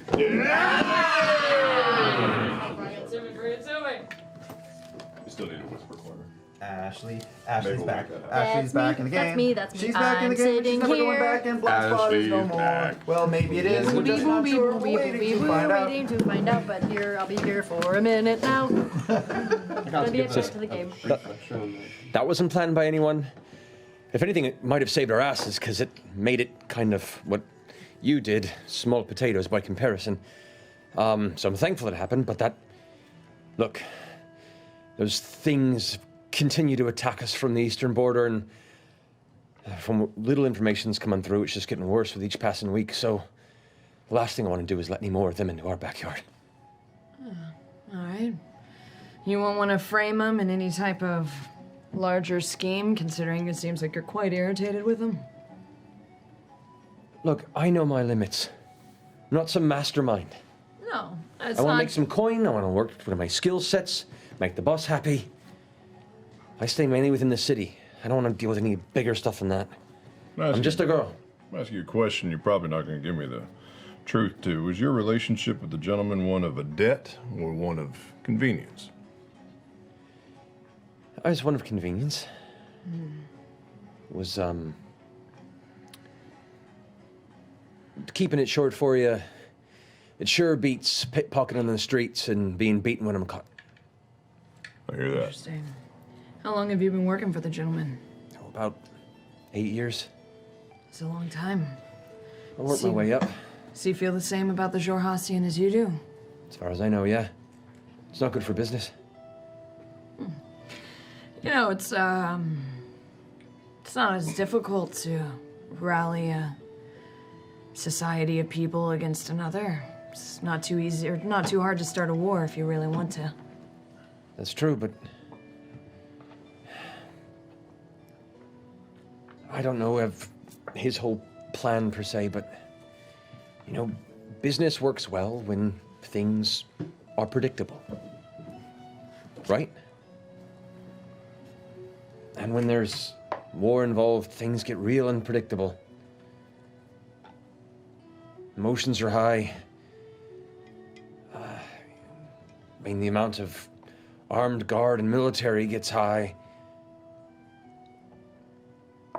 We're kind of forced to skulk in the shadows until it blows over. Last thing we want is for all this to get any crazier than that. I only have one other thing. I was taken by Dolan's passionate message. Dolan's a good man. He's not caught up in all this. Don't try and mix us up in that, right? He doesn't deserve it. All right. Is some of the business that we can expect going to go against the fair people of the city? Generally, no. Most of the folks that work with the gentlemen and that we work for are well-paying because they're well off, and some of them aren't the most moral either. We don't do anything that hurts the folk that don't deserve it. At least from what I know. We don't kill, we don't murder, we just move and sell and deal in various goods that aren't perfectly legal. Did Ulag and Dolan know about your involvement with the gentleman? No. All right, so here's my question. Ulag was in it against the High Richter. That was his motivation. Right? Dolan wanted to get after Lord Sutan for running out of his practice. Right? What did you get out of all this? Well, if I have a friend that makes it high in the political chain of the city, Dolan, and I have the ear of the gentleman, well, that's a mighty powerful ally to the underworld without that ally knowing. Indeed. That's a connection worth the trouble. And you're only in it to be a middleman? Well, No goals or aspirations yourself? well, there's good money in being a middleman if this works out. And to be honest, it sure beats having to shuffle in the shadows. I work better in public anyway. That's kind of what I do for the gentleman now. Yeah, you got a nice face. It's good for presentory purposes. You got a nice face. She does. Look, she's got a good face. I'm glad you found a place here. It was good to see you again. You too. Sorry. That was a compliment, I know. did it not? It's fucking, you didn't. That was a compliment.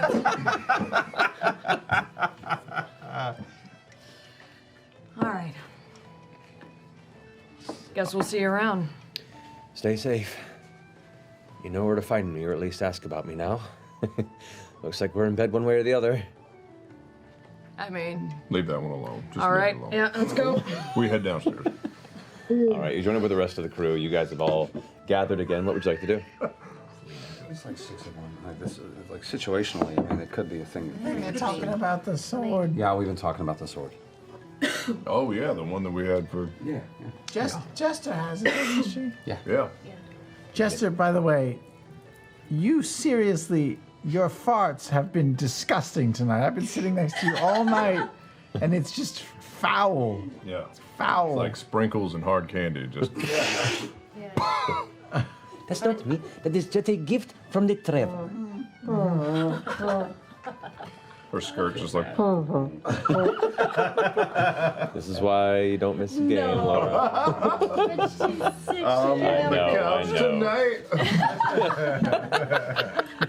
Jester, why are you smearing feces all over your face? It's wafting over. Oh, anyway. Lucian, We can pass out the sword later, but do you think it's something you could use? Yeah. It's a like a dark graphite colored blade that's like hooked in places and this kind of gradual sharp. It's a long sword, so it's not the beefy thing you're used to. What does she wield usually? Great sword. Great sword. It's a That's big, big hefty dagger. blade. A moon-touched So this, sword. so what you're used to, this one's a little Moon-touch? smaller. It's still helpful, but it's your call. I think I really saved up for this sword that I have, and I feel you. I think I thank you guys for thinking of me, but Could you have it as a backup weapon you or something? You could or shoulder that motherfucker. You're. have just a... could you dual Or like 2 on one wield? side. Technically, I think you could use it with your hexblade, yeah. But I mean, you can use it two-handed to do it Well, with we your can 10, sell it. but it's up to you. It's not as hefty as or sentimental as the one you have. We'll hold on to it. Well, hold on. We'll see if Yeah. you want to play around Maybe with see. it. Ford. Maybe you could use it, for laughs. swimmer on. Sure. Literally, I think It's taller than not. Yeah. It's taller than not. Yeah. many things are I taller could than use it that. as a makeshift shelter. You could do the pole vault. It's got some interesting stuff there. What do you think, Ford? Yeah, I think it's got some potential. You mind if I hold on for a bit? No, by all means. I Right. think I'm a bit attached to my sword. Can I just No kind of feeling. clock the tabaxi and see where that satchel with our blood in it is? It is- Did she happen it to is- put it down No, while it she is was over her ordering? shoulder and by her side. That's a shame. That's a shame because I wanted to Should I go kill get it? it back. Take it. Nah, why don't you ask that big ogre by the door what her name is? Why? Why would I do that? You just have such a way with people. Like you just, I do not. Yeah, you knock down the barriers, you People get right hate in. me. Icebreaker. No, it's not true at all. I will go with you if you want. If you want us to ask this. There is no part of this that I want. But if you would like to go over there, I'll be your second. To the ogre. Yeah, we're just gonna. Yeah, I'd be comfortable talking to that little Always crazy be friends with gnome. the doorman. You gotta know this. That is a fair point. All right, we can go Sometimes talk to the just ogre. have to Tell him be that stupid. joke, All right, sure. Let's go. All right, can we That's the smartest go thing I've heard by the bar though? This is a people building exercise. Okay. Yeah, so to lay it out, like the whole room kind of shaped like an L. Team building. So if you look at like here's the far end, and this is the chamber, right? You guys entered from this side, and so around the corner the ogre's right there. The bar's up here, and this is where the gentleman was.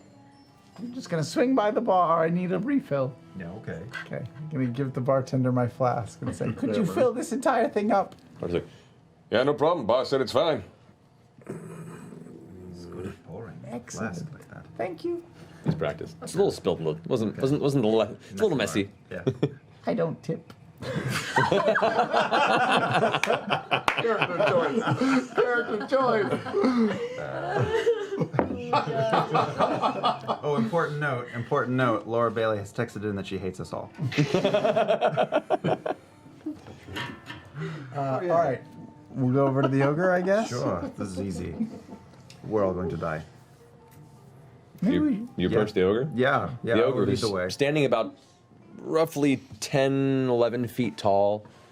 This is 10 or 11 this is a feet guy. tall? This is a Oh, male God. ogre. There's a male Male ogre, wearing kind of like patchwork hides and fur over one shoulder, large belly, rippling muscle arms, the maul kind of held in one hand, kind of resting against the chest. That deep, angry jaw that has like jowls that almost swing as it turns its head to look towards you. Both the eyes are like dark and beady with like a brown iris you can barely see under the folded brow. And as you approach, you kind of I grab Jester by the wrist and drag her along because she makes everyone smile. okay. So I bring her with. Yeah, hello. I'm sorry to bother you, but I think that we are loosely connected through work relations now. This is Hello. This is my friend Not. This is Chester. My name is Caleb Widogast, and we are working for the gentleman, much like you are. So I was just, we are going to be here. What do you call a deer with no eyes? No idea. Oh.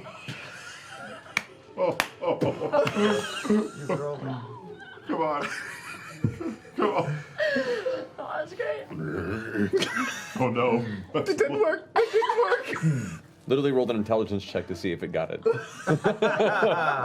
And did not. We don't want to take up too much of your time. I was just hoping to learn two things. Two things. One, what is your name? Kutha. I wipe the warm breath off of my face.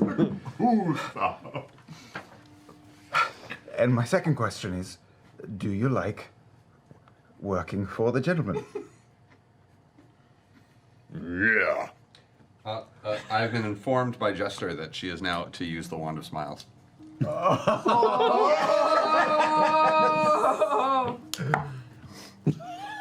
What is it? What is it?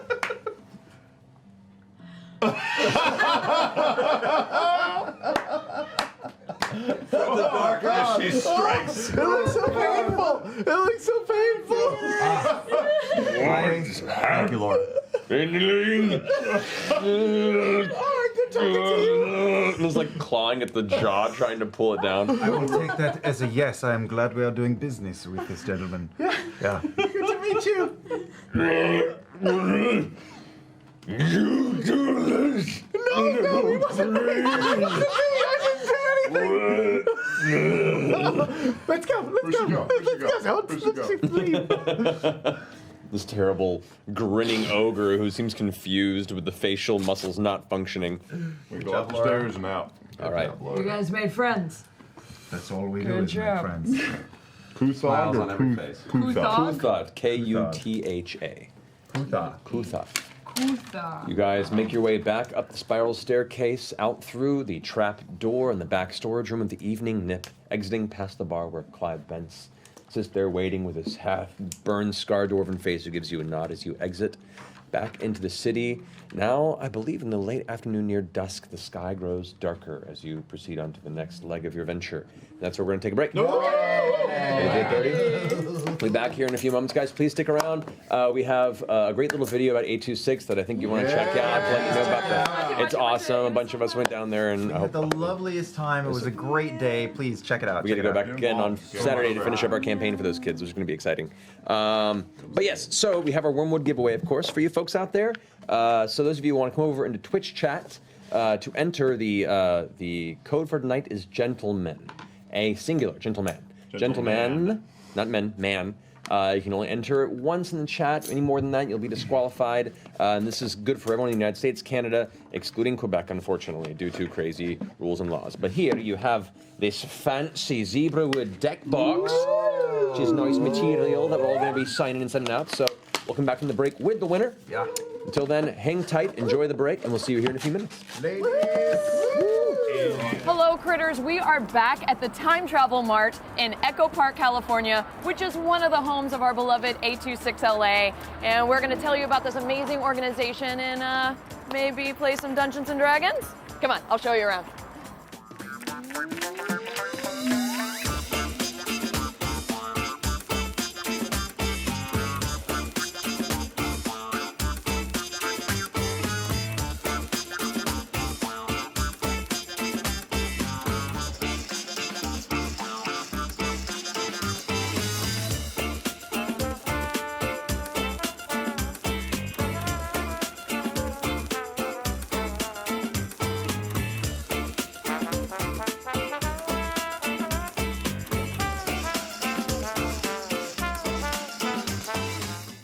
You all probably remember this guy, Joel, the executive director from 826LA.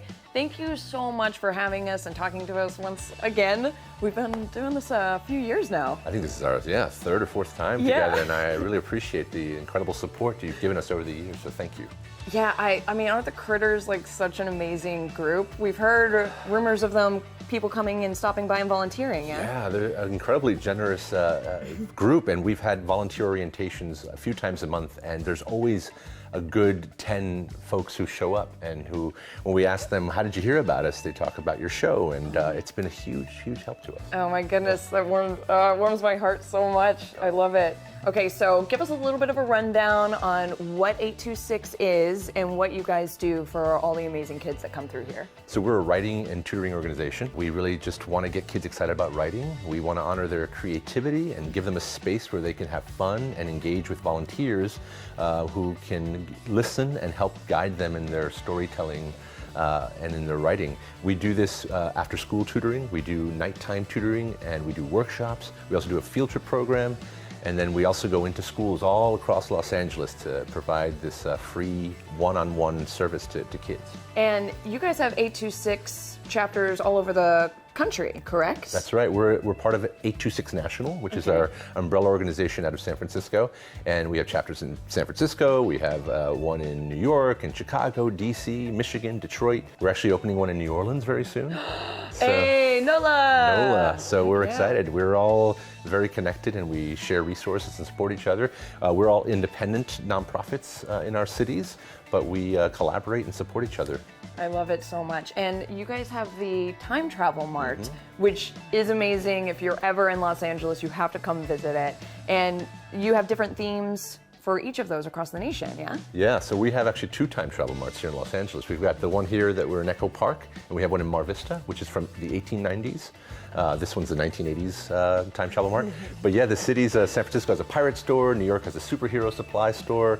They sell robot supplies in Michigan. And how does that all feeds right back into the organization, yeah? All the profit from those sales help pay for the free services we provide to kids from 6 to 18 years of age. How did that even come about? Like, how did you guys think to do that? It's so brilliant. So Dave Eggers, one of the founders of the organization, he was working with some volunteers at our founding site in San Francisco, and when they were taking apart the place, somebody said it looked like the inside of a pirate ship. And so they decided to build a pirate store in the front. Wow. And it was a joke at the first, but people started, leaving money on the counter. They didn't even have a person who would take money. People kept donating and leaving money, and so it became a sort of a concept. And all the cities now have storefronts. Now, if people want to get involved in 826LA or any of the 826s across the country, how is the best way to go about doing that? Well, you can go to our website, 826la.org, and there's a whole section for volunteers where you could learn about what it takes to volunteer, and you can sign up for volunteer orientation.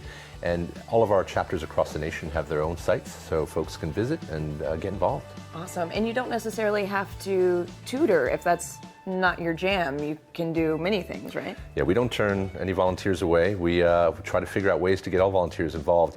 We need help with design. We need help with copy editing. We have a ton of projects that we could always use help on. Amazing. All skill sets are appreciated. Absolutely. Well, Joel, thank you as always for taking the time. Thank you. All right, we'll see you soon. See you soon. All right, here's the deal. We are dedicating the next 4 weeks to our favorite charity, 826LA. Now, for every $5,000 we raise, a new incentive will be unlocked for everyone. For a complete list of those incentives, head on over to geekandsundry.com. Additionally, D&D Beyond has offered to donate $100 for every natural one rolled by the Mighty Nein up until June, including every natural one rolled to date, making a positive out of our misery. And we have an amazing community member and critter who has graciously offered to match all donations up to $40,000. That means each dollar that you donate will be doubled. And a huge thank you, of course, to our friends at D&D Beyond, Geek and Sundry, and Wormwood for being so wonderful to support 826LA and bring joy to all of these kids. And of course, we have to thank you, the critters, whose continuous care and generosity even makes things like this possible. So, I guess it's time, guys. Let's do this!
Hey guys, Matthew Mercer here. Was super excited to be part of Pillars of Eternity 1 as the voices of Aloth and Adair, and even more excited to be returning as those two wonderful characters in Pillars of Eternity 2, Deadfire. Wait, we wanna be in, Yeah, because I wanted to talk to you about that, because we kind of want to work on it too. Yeah, we want to be. You guys want to be on Pillars 2? Yeah. Did you say some Pillars of Eternity? The sequel. Oh, they're doing it. I would love to be part of that. I'm into that. All right, Well, talking I don't about know. PO stuff? I want to Yeah. be in on that. Yeah. Okay, well, I don't know what's going on, but I want in. Oh, Pillars 2. Yeah, okay, yeah, what? Well, I also have vocal experience in games with voice.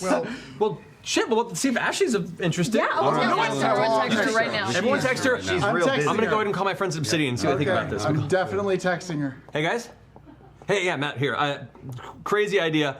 What if the cast of Critical Role was doing voices in Pillars of Eternity 2? Ashley's in. Ashley's in? Yeah. Ashley's in too. Wait, you got a response already? Yeah, she's. Really? She never answers anyone. Mine said polar antlers. Awesome! Yeah, guys, we're in! We're all in. We're in! All of us are in the game. So, the entire cast of Critical Role is excited to announce that we are all in Pillars of Eternity 2 Deadfire. Yay! So we'll have more announcements coming out soon as time goes on, but we're looking forward to seeing you guys in the Deadfire May 8th.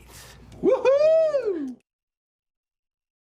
Say, you there! You look smart and interesting. Are you tired of spending your Saturday nights putting toothpicks into potatoes to remake your favorite movies?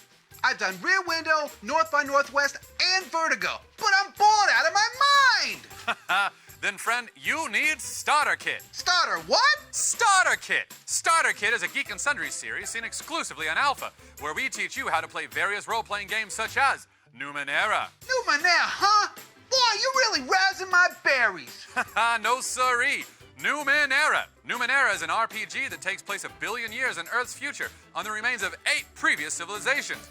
But before you can become a glaive, jack, or nano, we've got to teach you what those words even mean and how to play. Interested? Boy, am I! Oh, yes, sir. Then put the word out to some friends and meet us over on Alpha.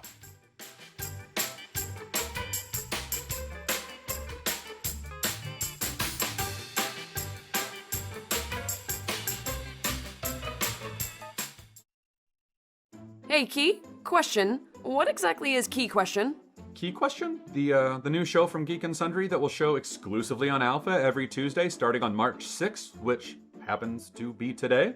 Yeah, that show. Key Question. You know, the show where I ask you seemingly simple questions, but then you complicate everything by giving me every possible answer because you have too many possible answers rattling around in your head. Wait. What do you mean I give you every answer? Like, I totally answer your questions. Like, we address and how his breaking the fourth wall gives him a unique subjectivity in his interpretation, or how exemplifies Afrofuturism, and how is a primary example for surviving abuse, or how knowing the infinite is what gives the infinite their infinity, or how... Yeah, but Key, all I wanted to know was how powers worked. But why stop there? There's so much more we can learn from these properties if we dig deeper. So much truth, so much philosophy and psychology and theology and morality, ethics. These are our myths. This is our culture. If we dive deep, there's so much we can learn from each other about how to be better humans if we just, look beyond those simple questions. Oh, I know. That's why we're doing this show. Key Question? Yeah, Key Question. Exclusively on Alpha every Tuesday. Watch Alpha!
Welcome back. Perfect.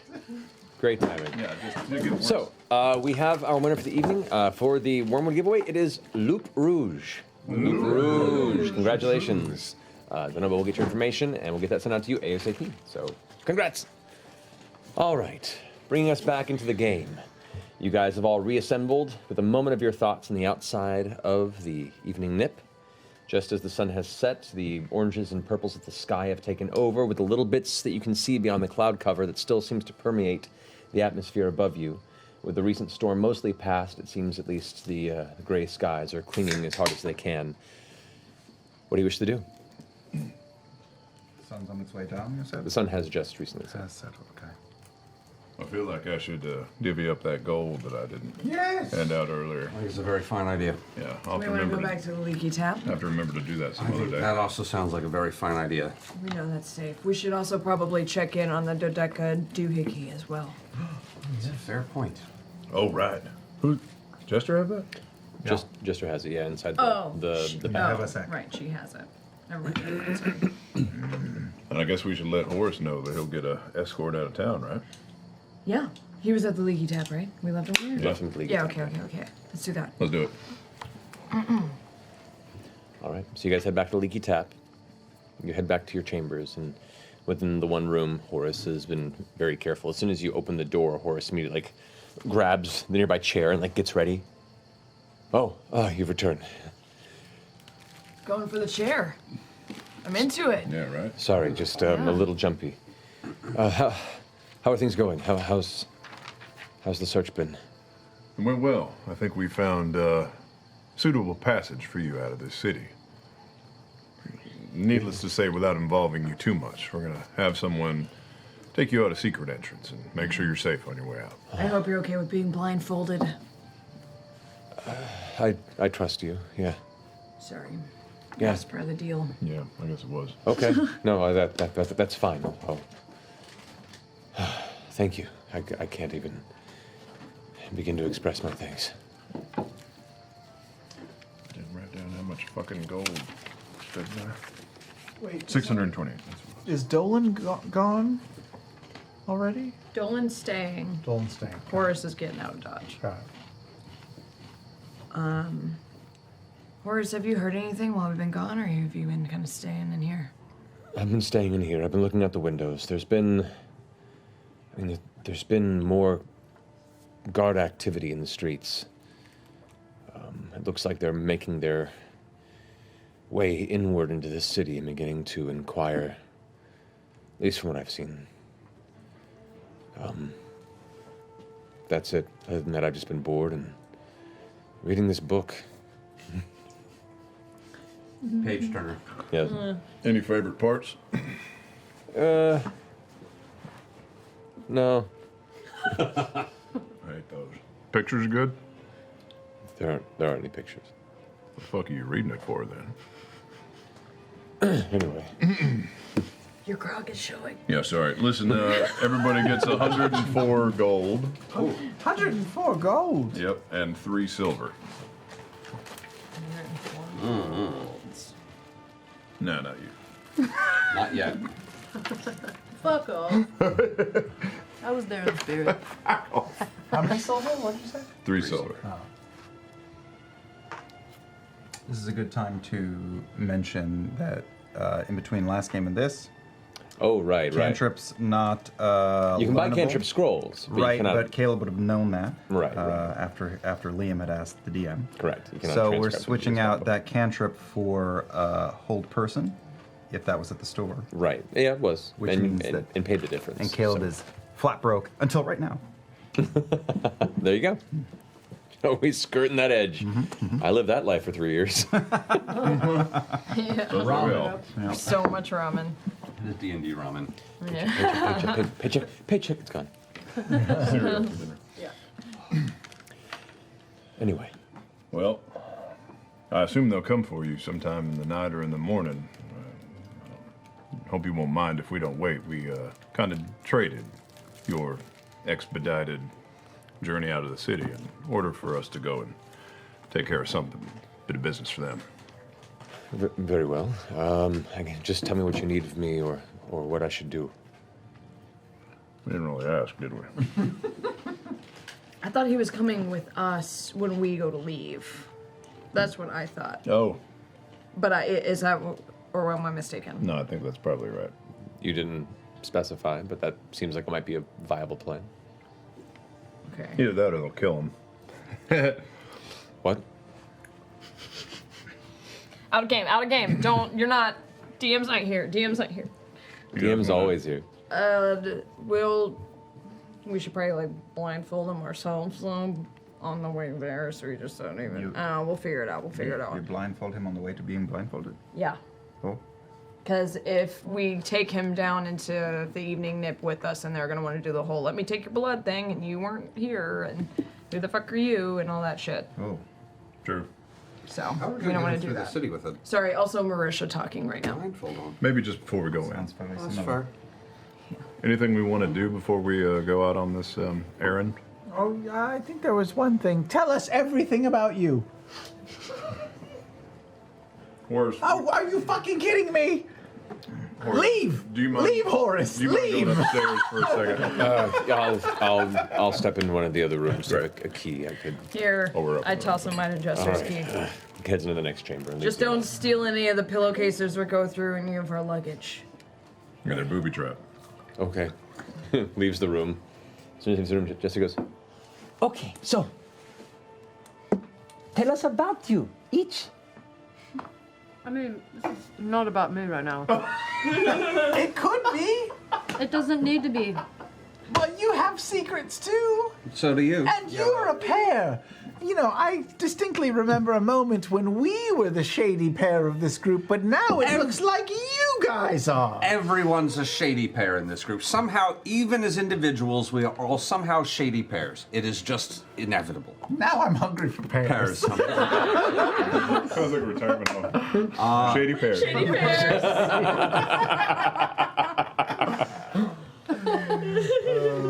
Oh, God. I mean, Lucian, Naganon. Oh, God. What the fuck? All right. Lucian sounds very like I'm trying to find myself, by the way. Just throwing it out there. No, that's fair. Angsty teen. Yeah, it's very exciting. Yeah. Is your real name Peter? I dated a few Lucians, like way too many Lucians. Is this Marisha or is this? Is this? Okay, never mind. Don't want to know too much. Oh, but it's still not necessarily untrue. I have been the Lucian in a relationship before. We've all been Lucians. No need to tell you. 6 of one, half a dozen of another. Yeah. Forward with the A story. lot of guys in bands. It's, yeah. So, well, I was born on the continent of. I really. Don't stop. Just keep going. Yeah. Would you like a drink? This was super epic. Here. Yeah. It's filled with many alcohols from different taverns. I genuinely thought I would have some bullshit together by now, and I'm really sort of stuck. Listen, I've never pushed you to talk about anything, and if you don't feel comfortable, you don't owe any of us anything. It's dangerous, though. It's officially dangerous. What, to tell us what you're about to tell us? For us or for you?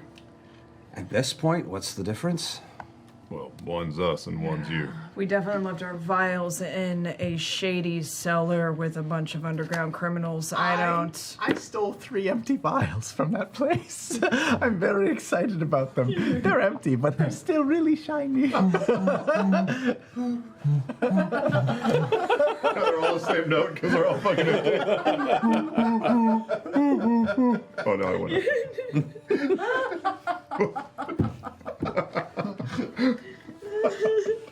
But seriously.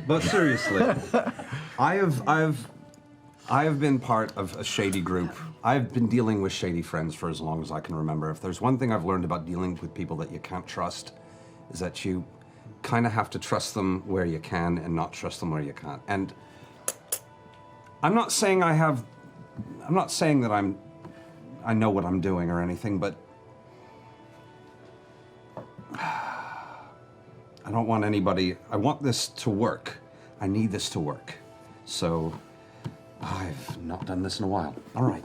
I noticed that she kind of had the same influence over the blood that you have, but different. Yeah, that's interesting, isn't it? This might even be easier if you just ask questions. I really don't know how to tell this story. Why do you have so many names?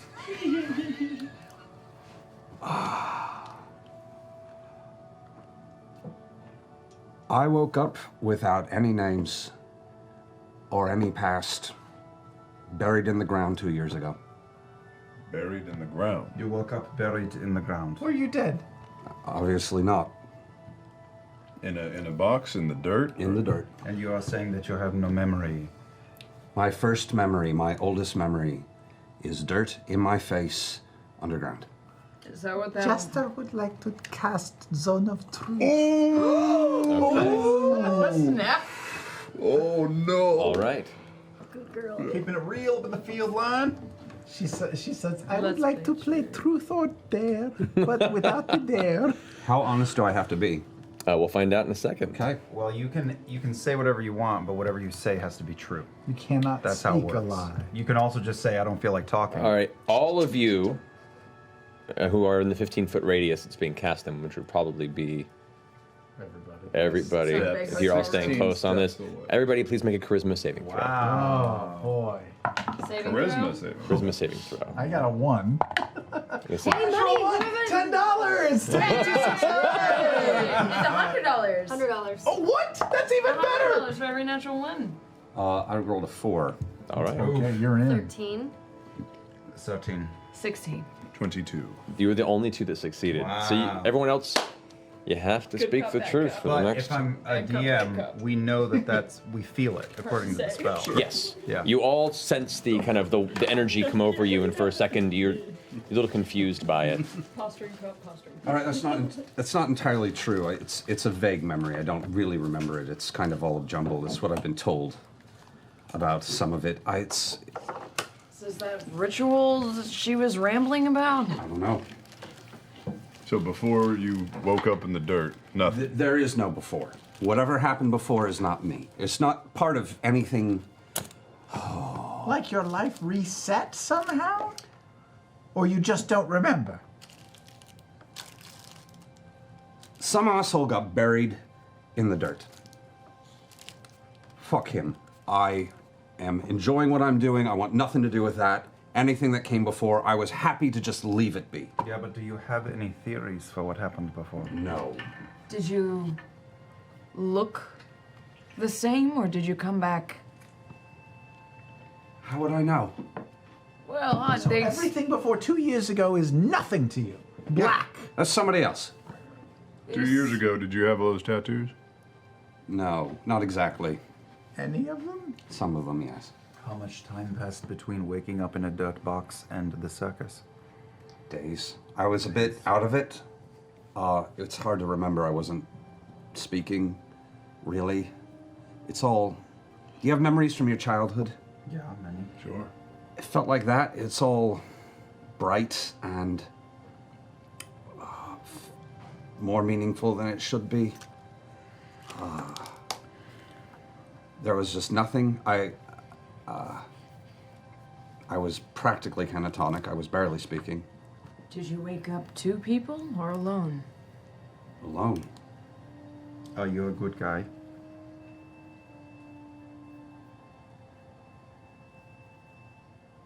I'd like to think so.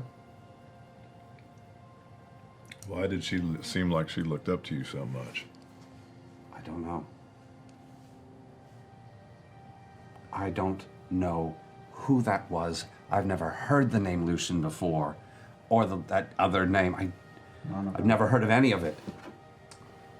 I didn't realize you didn't.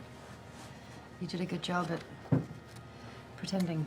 Yeah, well, I like pretending. Pretending's great. Who cares where anybody came from? How do you know she actually thinks it's you and not, maybe she just mistook you for someone actually named Lucian? That's possible, except, of course, she had weird blood powers. So this happens to you. A few months after I came to, I started noticing I could do things, like new things that I didn't necessarily know I knew. Are you talking about your abilities? Yeah. I can, can I see that dagger? I have 3 of them. Pick one. Ice. You watch as this large cluster of moisture all of a sudden solidifies around the outside of the blade, and the blade is now encrusted in jagged ice shards that just kind of stick out, the steam kind of coming off of it. That's menacing. Mist. That's amazing. I would ask about how you discovered that, because that would not be something that I would ever just do just to see. but we'll leave that for another day. Oh no, we're here. This is happening. That's fine. Question. Go back two beats. You said, who cares about what happened before? Yeah. Do you really not want to know your past? Answer truthfully. I really don't. Whoever that was came to that end. And I want nothing to do with that. Whatever it was, it doesn't feel good when the moments when something creeps through, I don't like it. I don't want anything to do with it. I was happy. I liked the circus. The circus was great. Oh, I have a question. Is there anyone in the group that you find super attractive? It's a text from Laura. Oh. Yes. I think she was asking Yasha. Oh, ask Yasha. Oh. Too late. What about you? And as the nature of the spell, you know you're under the effect of it, and you can be dodgy if you need to, but it's up to you. You can. It's a good Laura. I feel like it's a very good Laura. Yes, of course there are people here that I think are very attractive and charming, but that doesn't mean that I will act on that. You can be monosyllabic if you like. These people. Molly. Mm-hmm. In the years that have gone by, Yasha has a crush on me. has anyone called you any other names besides Molly, Lucian, or... Nonagon. Yeah, Manamagon. Nonagon, whatever that was. Not without me feeding it to them first. I've conned people. We've all conned people. I've used other names before, and... No, but did they know you? Did they come up and give you a name? This was the first time that's happened. A lot of this was in the hopes that maybe it would never happen. Keep moving, keep quiet. You don't know anything about the ritual that she was talking about? Nothing. But I'll say this, and I'm going to put the knife down, and just... Is there anything sharp around? Anything at all? This group? Yeah, plenty of things that are sharp. Something that's even ridiculous. Like something not normal. Yeah, there are jagged parts of the wood frame of the bed. Perfect. I'm going to just cut myself again on the wood frame and grab it and use radiance. Okay. You watch as this bright, vibrant light just billows out of it, kind of glowing in the vicinity, similar that you've seen it encase the scimitar. I'll admit, this is new.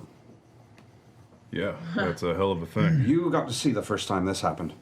Right. And Yasha, how much of this was under wraps? You knew none of any of this in your time in the circus? I knew that he woke up and he did not know who he was. But this was the first time that this has happened where someone has come to us and recognized him from his past. Molly, what about have you ever pooped your pants? That's actually in the text thread, too. Ever any time? This is hard. Not that I'm... Well, no. That's fair. Sure. Gamble on a it was fart worth and it lose. every time. I'm sorry to belabor this, but what if you had a good life before this? What if you were famous or rich or had friends or family? I think you are quite an amazing person. Before. Okay, here's the thing that you're not catching. That wasn't me.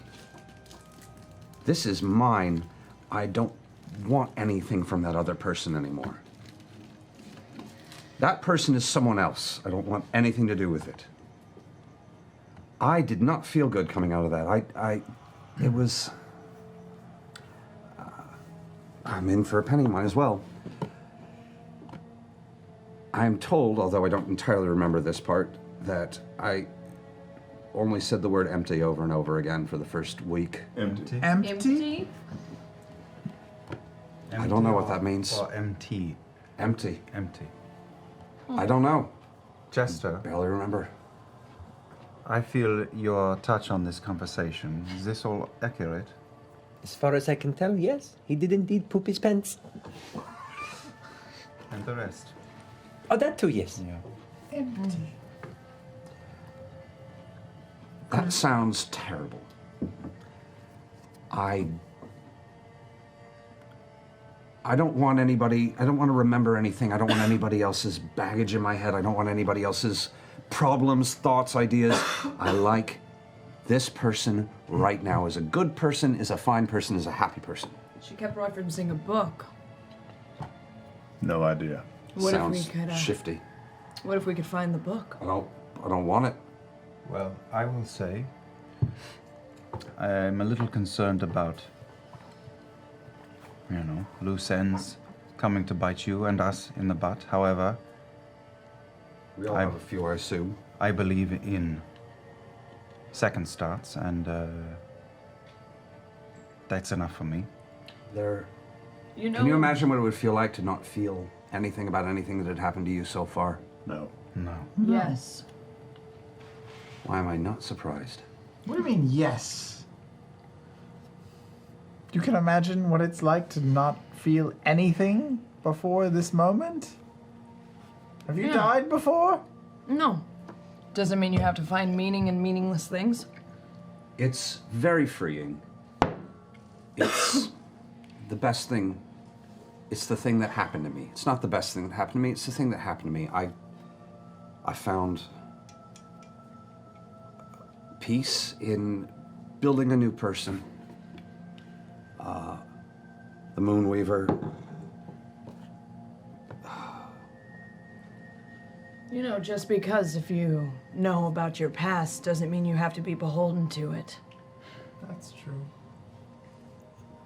If you What if it feels that I owe it something? You don't know your past shit. If I don't feel anything about my past, but I still remember it, and I still don't give a fuck about where I came from, then why should you care about shit that you don't even remember? That's a layered question. I know about that. I spent 2 years before I met you all cajoling people, occasionally ripping them off, occasionally doing a good turn here or there. Never trust the truth. Truth is vicious. The truth thinks that you owe it something. None of that. I like my bullshit. It's good, it's happy, it makes other people happy. But it's not who you are. It is exactly who I am. Can I ask you, when you're praying over your swords at night, are you actually doing anything? Well, do you know who the Moonweaver is? No. Excellent. The swords are cheap carnival glass. There's nothing special about them. May I make a check to see if I have ever heard of the Moonweaver? Make a religion check. Damn, fuck it. Is the Moonweaver not real? Cheap carnival glass. 23. Oh yeah, you definitely heard of the Moonweaver. Literally decorated a pair of swords to make them look special. Moonweaver is classically more of an elven deity, but is they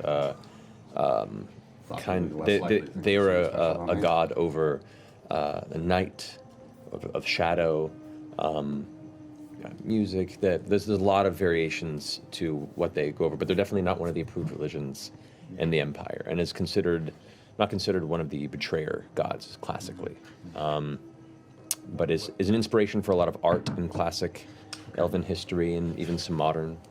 The caretaker of evening trysts has a lot of unique history to the Moonweaver. So it's you that's special, not your swords. That's true. Molly, you seem like you have a pretty solidified identity for someone who has only had consciousness for 2 years. Things came back quick, and the circus helped. They were good people. They did a lot for me. And joy can fill an awful lot of a person's life. Things came back quick. Do you feel like there are still remnants of whoever you once were that helped inform who you are now? Maybe. I feel tinges of things on occasion. Nothing I like. Interesting. If you always lie and bullshit, how are we ever going to believe you? Because I always lie and bullshit. I can kind of agree with that. Cheers to bullshit. I may be a liar, but I'm never a betrayer. I'm honest in my work, and I believe in doing a good turn. I've never cheated you out of money. I've never robbed from you. I know how, I stayed with that circus for 2 years, and I know how people treat each other. It's important. And all that stuff you told me before, I gotta admit, I didn't even listen to any bit of it. I was just trying to teach you a lesson. I don't care where you've been. I don't care what terrible things any of you have done. You're here now. This is how it works. Molly, Yes, darling. I have a question. Of course. Can you really read fortunes? I use fortunes to tell people what I see in them. But sometimes,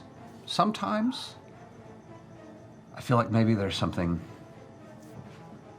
that tickles the back of my head, I will admit. You have a feeling? Some days. Don't believe him, Jester.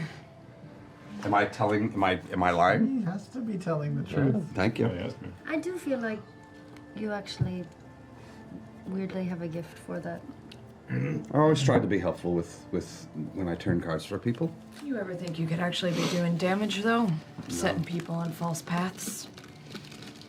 People are looking for a path, they're looking for a path. And I'll tell you, and this is true, I did my best every town I went to and every town I left, no matter how they treated me, and a lot of them treated me with deep disrespect. Some people are vulnerable and looking for answers. I left every town better than I found it. Which tattoos are the old ones? I mean, you don't have to. I don't want to see your naked body or anything, but do you have some? Is it? Yeah, no. So I show off the peacock a little bit, and one of the peacock feathers on the neck. What about your tattoos, though? Thank you, Liam. One of the eyes on one of the peacock feathers is a bright crimson red, which any of you have ever made a fucking insight check would have noticed. God, I was waiting for you to fuck with me. It's also the same place that he bleeds every time that he uses any of his powers. There's also a red eye on the snake on the palm, and there's a red eye on the snake on the opposite side of the head. What does that mean? What does it mean, Caleb? What does it mean? It's a lot of ink, man. Red eyes or something? There are various. Hey, does any of that symbology mean anything to me? Not at the moment. How much do you show? I'm just showing the snake, the two snake eyes. I'm showing the peacock eye, and then I'm going to show the eye in the floral arrangement. Okay. Come on, Patterson. Come on. Help us out here right now. This is your day job, okay? Look at my tattoo database. Yeah. Get out the black eye. I tried to cover them, but they wouldn't take ink, so I just did my best. They're not tattoos? No, I don't know what they are. They're just markings? But you don't remember getting them, or they just appeared? They were just there. Caleb, I have a question. You don't have to do every one of these that she's gonna shave fucking write. your butt. I can truthfully say, no, that was... But now that you bring it up, because I'd never occurred to it, I might start. It was to Caleb. Oh, that was for Caleb. Never mind. Sorry. Well, no, that's interesting. Good to know. Now you know that neither Molly or I shave our butt. Who butt shaves? And also, there's not a lot of hair Wax there your anyway, butt. so... And also, Shave there's it. only a couple minutes more left on the spells, so. Anything else before we're done here? Did you ever know anyone who did used to try and set people on wrong paths with their fortune telling? No. We tried. That's dangerous work, and it'll usually backfire. There's no interest in that. It's mostly just trying to help people get their shit together. Did someone send you on the wrong path? No. That's fair. I don't care, to be fair. Still in zone of truth, no. Is there anything about you that you don't want us to know? Yes. Everything. I like the safety of it, but And if I had had my way, this would have been a conversation for a later date. But I need to protect you and myself from whatever that is, so you need to know that that is a wild card. I appreciate that. Well, this was fun. I feel like we should do this every night. But I will say this, Lucian. It's a terrible name. It's terrible. I don't want to ever know who that person is. It's like a kid with like a soft mustache I'm that's not like a real, like a... All the Lucians Let me make this abundantly clear. My name is Molly. That person is dead and not me. It's just a person who had this body. They abandoned it. It's mine now. I think that you need to know where you've been to know where you're going, and I respect your feelings. And I feel But that you I are feel- fretfully ignorant and filled with platitudes. But I still like you regardless. I feel like when you're ready to know your past, I would support that, and I would help you find it. Maybe he killed goblins. Maybe he was a goblin hunter.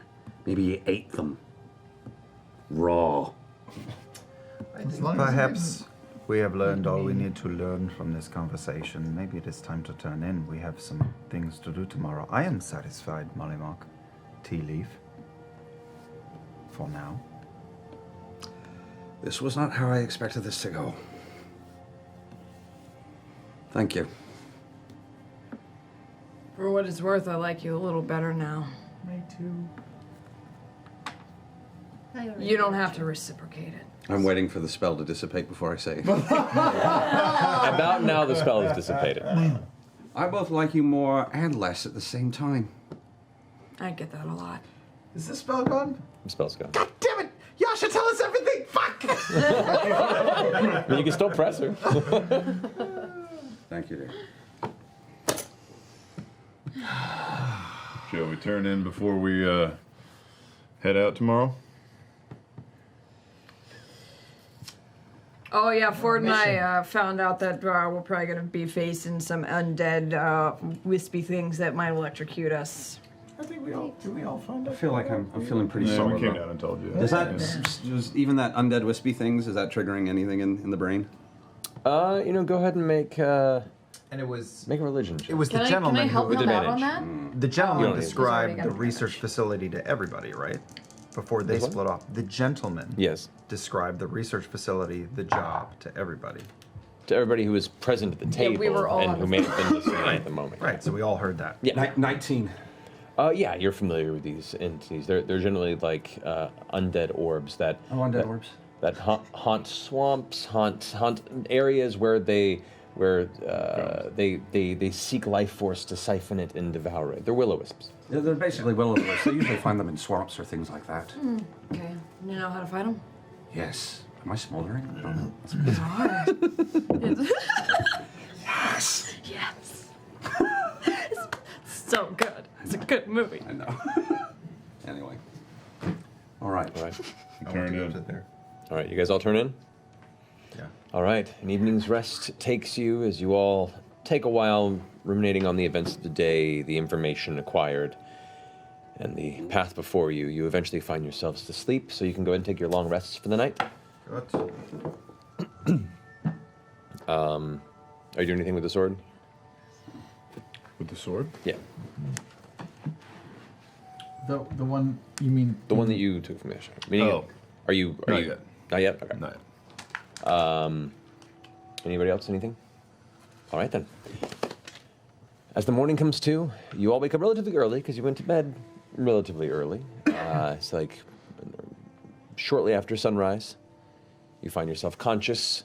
Some of the first to really hit the downstairs tavern for breakfast. Food is served, drinks are had in the morning, and day is yours. What do you wish to do? How long does it take to attune something? An hour? Shit, maybe I should have. Short rest. You can do it if you want. You could do it overnight. Yeah. Yeah, I want to try to attune to the Waste Hunter Blade. Okay. So you focus on it, and as you lie there concentrating on it, you kind of extend the essence of whatever pact you've made with this entity into this weapon.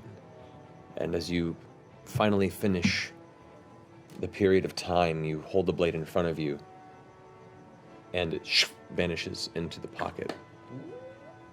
Nice.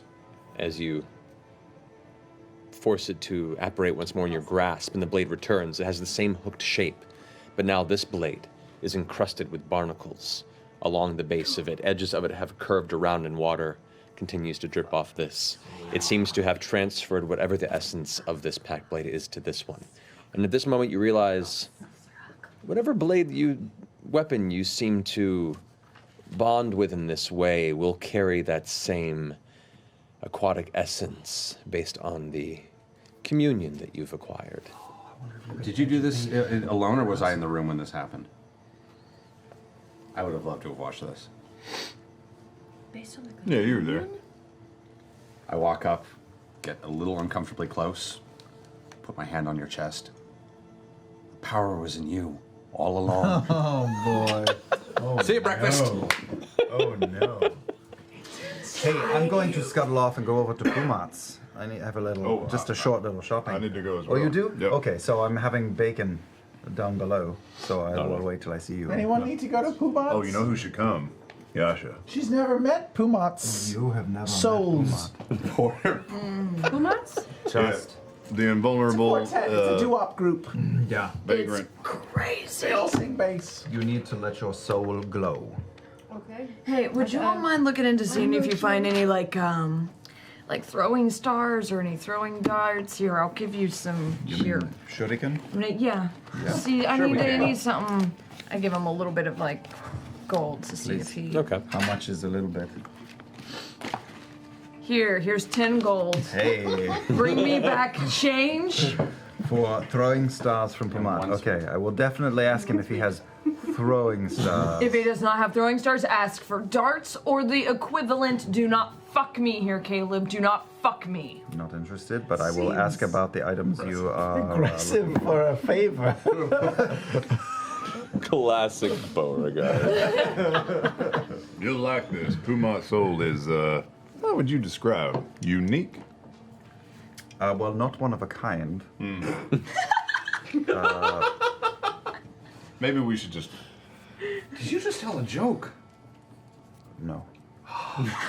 It's a shame. It was a very good one. Germans don't tell jokes.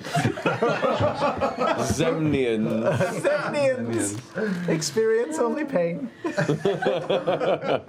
Anybody else coming to the invulnerable vagrant besides the three of us? Yep, 4. What's it called? The invulnerable vagrant. I'll stay And here Jester. and watch Horace. And Jester. Yeah, me can and stay too. Jester. This will stay as well. There you go. I'm gonna go wake him up. He's been sleeping in. All right. I have the diarrhea.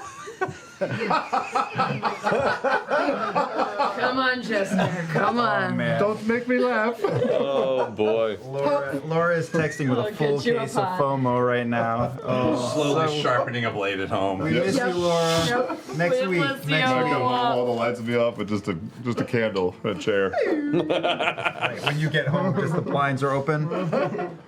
Alrighty. So those of you who are making your way towards the Pentamarket, you eventually find the outskirts of the invulnerable vagrant. You enter the interior, and there are 2 other individuals that are doing business with 2 of the Pumats. Do we recognize them? You do not. They seem to be just asking questions and looking about the vicinity. Before they leave, can I just be like, don't forget they're looking for us. Tamale. Do I recognize those people? You do not. Okay. I may have the chill cloak Yeah. flipped just to sort of try and be a little less conspicuous rolling around for what it's worth. Okay. Thank you, artist formerly known as Prince. All right. So, as you enter the chamber and you see the two Pumats are busy, the counter is currently not helmed, and they're mid discussion. But one of them turns and kind of acknowledges you enter. Oh, it's real nice to see you. Just relax there a bit. If you need help immediately, we can see if Prime's available. Well, if you wouldn't mind, this is one of our compatriots. This is Yasha, new to your establishment. Yasha, that's a wonderful name. I can't help you because I'm helping this person, but just hang tight a second.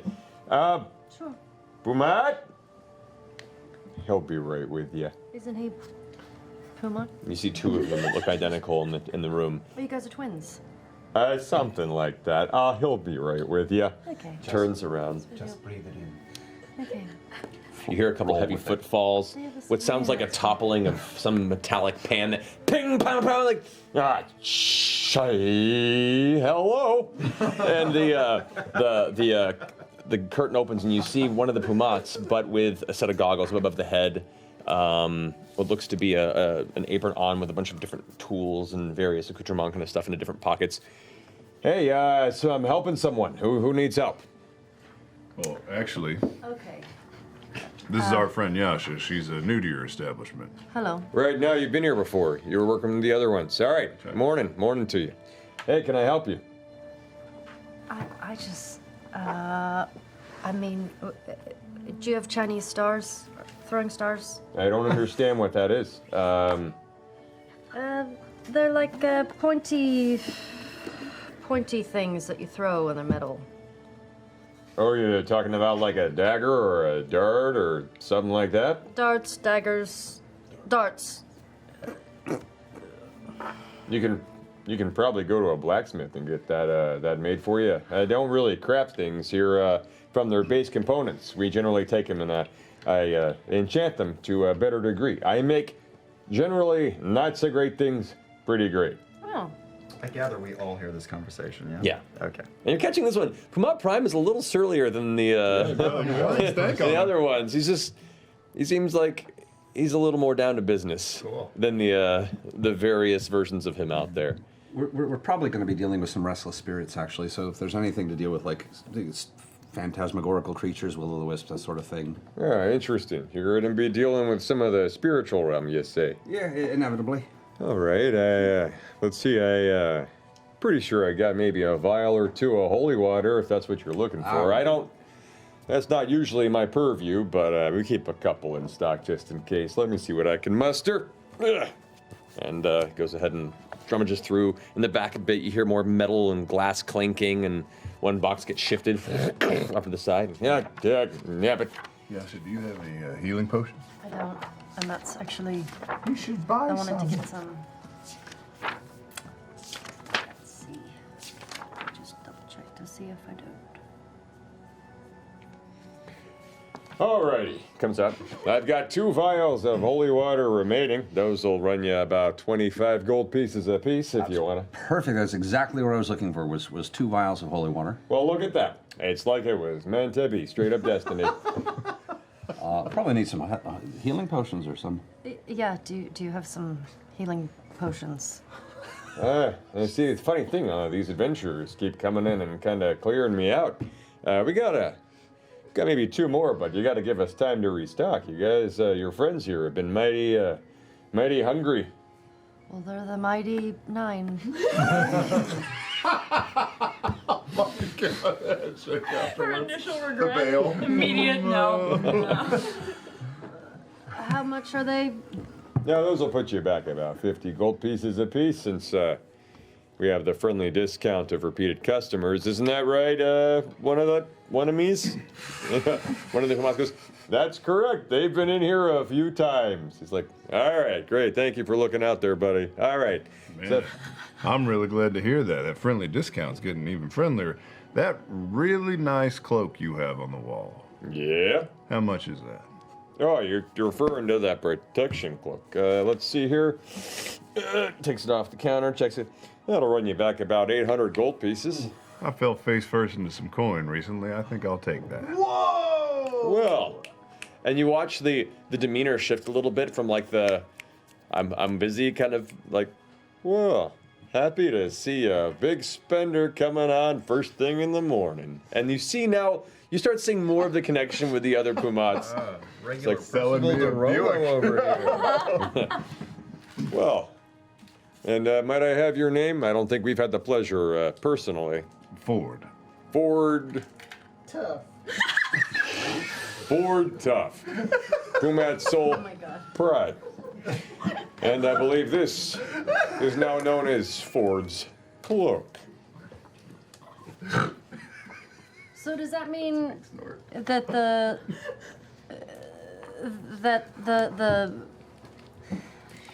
I've seen a deal somewhere where somebody also threw in some healing spells when they bought a cloak. Is that a thing? You're looking for a discount for the healing potions. Yeah. Make a persuasion check. My charisma's funny. I know. But hey, you never know. I like it. Yasha and Caleb in Napoleon Dynamite. Oh. Could I get a 14? discount? 14? Yeah. He goes, you know what? I'm not gonna lie. I'm kind of a fan of the no-nonsense kind of a lady. So, sure, I'll throw in, put a 10 gold discount on each of those healing potions. So that's 80 gold for you for the 2. Okay. I'll take them. Alrighty, here you go. Thank you. Okay. I'm sorry, I have a simple request. That's all right. Simple requests are always open. What you need? About 100 gold worth of ink for transcribing arcane knowledge. Yeah, more of that wizard stuff. I got that for you. All right, we got two ink vials there. Those will last you for a little while. Get that going for you. Some parchment. All right, 100 gold, friend. Thank you very much. Pleasure doing business with you. I have 4 gold to my name again. Oh, if you need a loan, I can. They're basically. Being a wizard's expensive, yeah. It is. Yeah.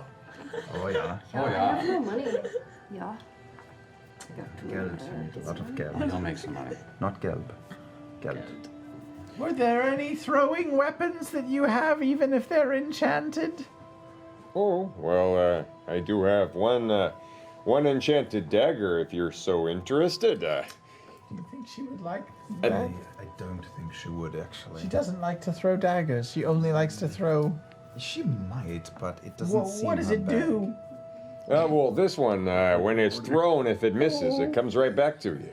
It comes right back to you? If it misses. A dagger that comes back to you? If you miss with it. Caleb, did you hear that? Sounds like bullshit to me. That's incredible. It's pretty useful. I don't know about incredible. It's not a... You miss with it. Look, I'm just being straight with you. It's a pretty useful thing on occasion. But What about yourself? Oh, I'm fine. They're already making me something, and I mean, I don't. I've seen you throw a dagger or two in your time, and you always have to walk out to the tree and pull it out, or walk out to the knoll and pull it out.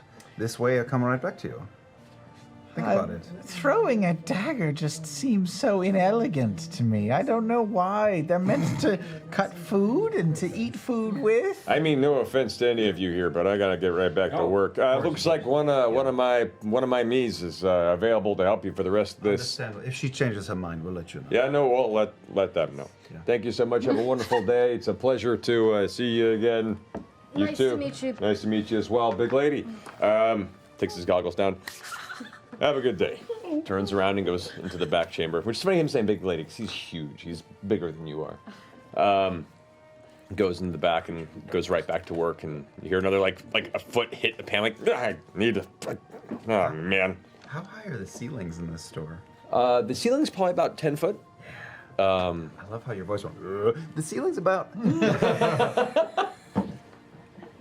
Okay, got it. The other come up.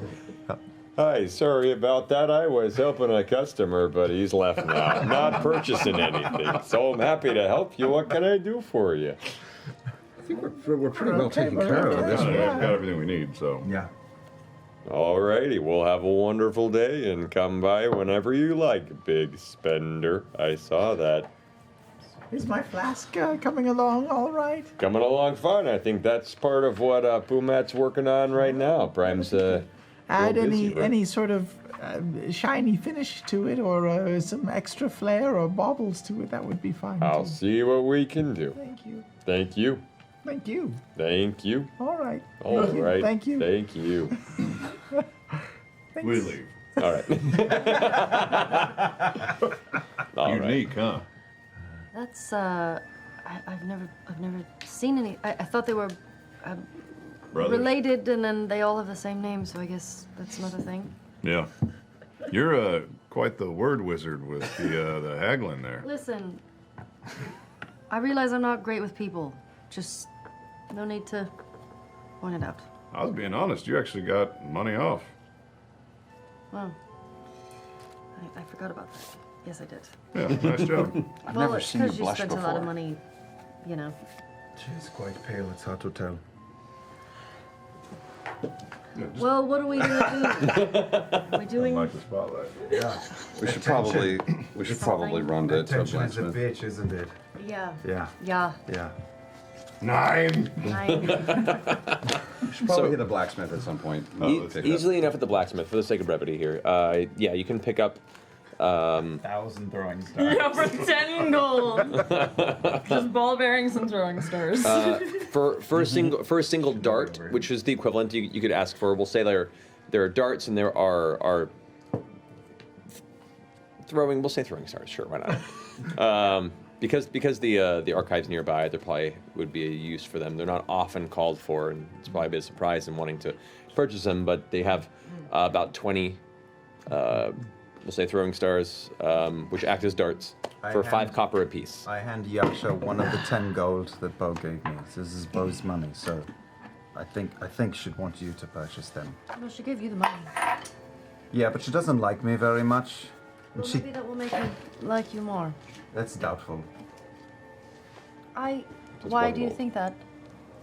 Why do I think it's doubtful she will like me? Yeah. She doesn't like anybody. She has threatened me constantly. She is very aggressive. She is very surly. She doesn't smile a lot unless there is a spell cast on her. I've only seen her punch people in the face. I mean... Has she punched you in the face yet? Give her time. I think she likes you. The only reason I might disagree is because she did give you money. I'll take that money. That'll be no problem. I give 1 gold to Yasha. I hold on to the other 9. Okay. I'm not buying her anything. What are you gonna do with the rest of it? I'm going to give it back to her. We can, to be fair, get all 20 of those throwing darts for 1 gold. For 1 gold. Yeah. Okay. Okay. So transaction complete. You have a bunch of these throwing stars. They're metallic. They're triangular in shape and bladed at the edges. Pretty light. Test one out. Sure. It's good. Go ahead and roll your 20. Oh. Okay. Oh, jeez. Yeah. Yeah. Straight through the wall. Mama. Nope. What's 7. Or no, 7. sorry, 9. 9. Okay. 9. You throw it towards this post, and it.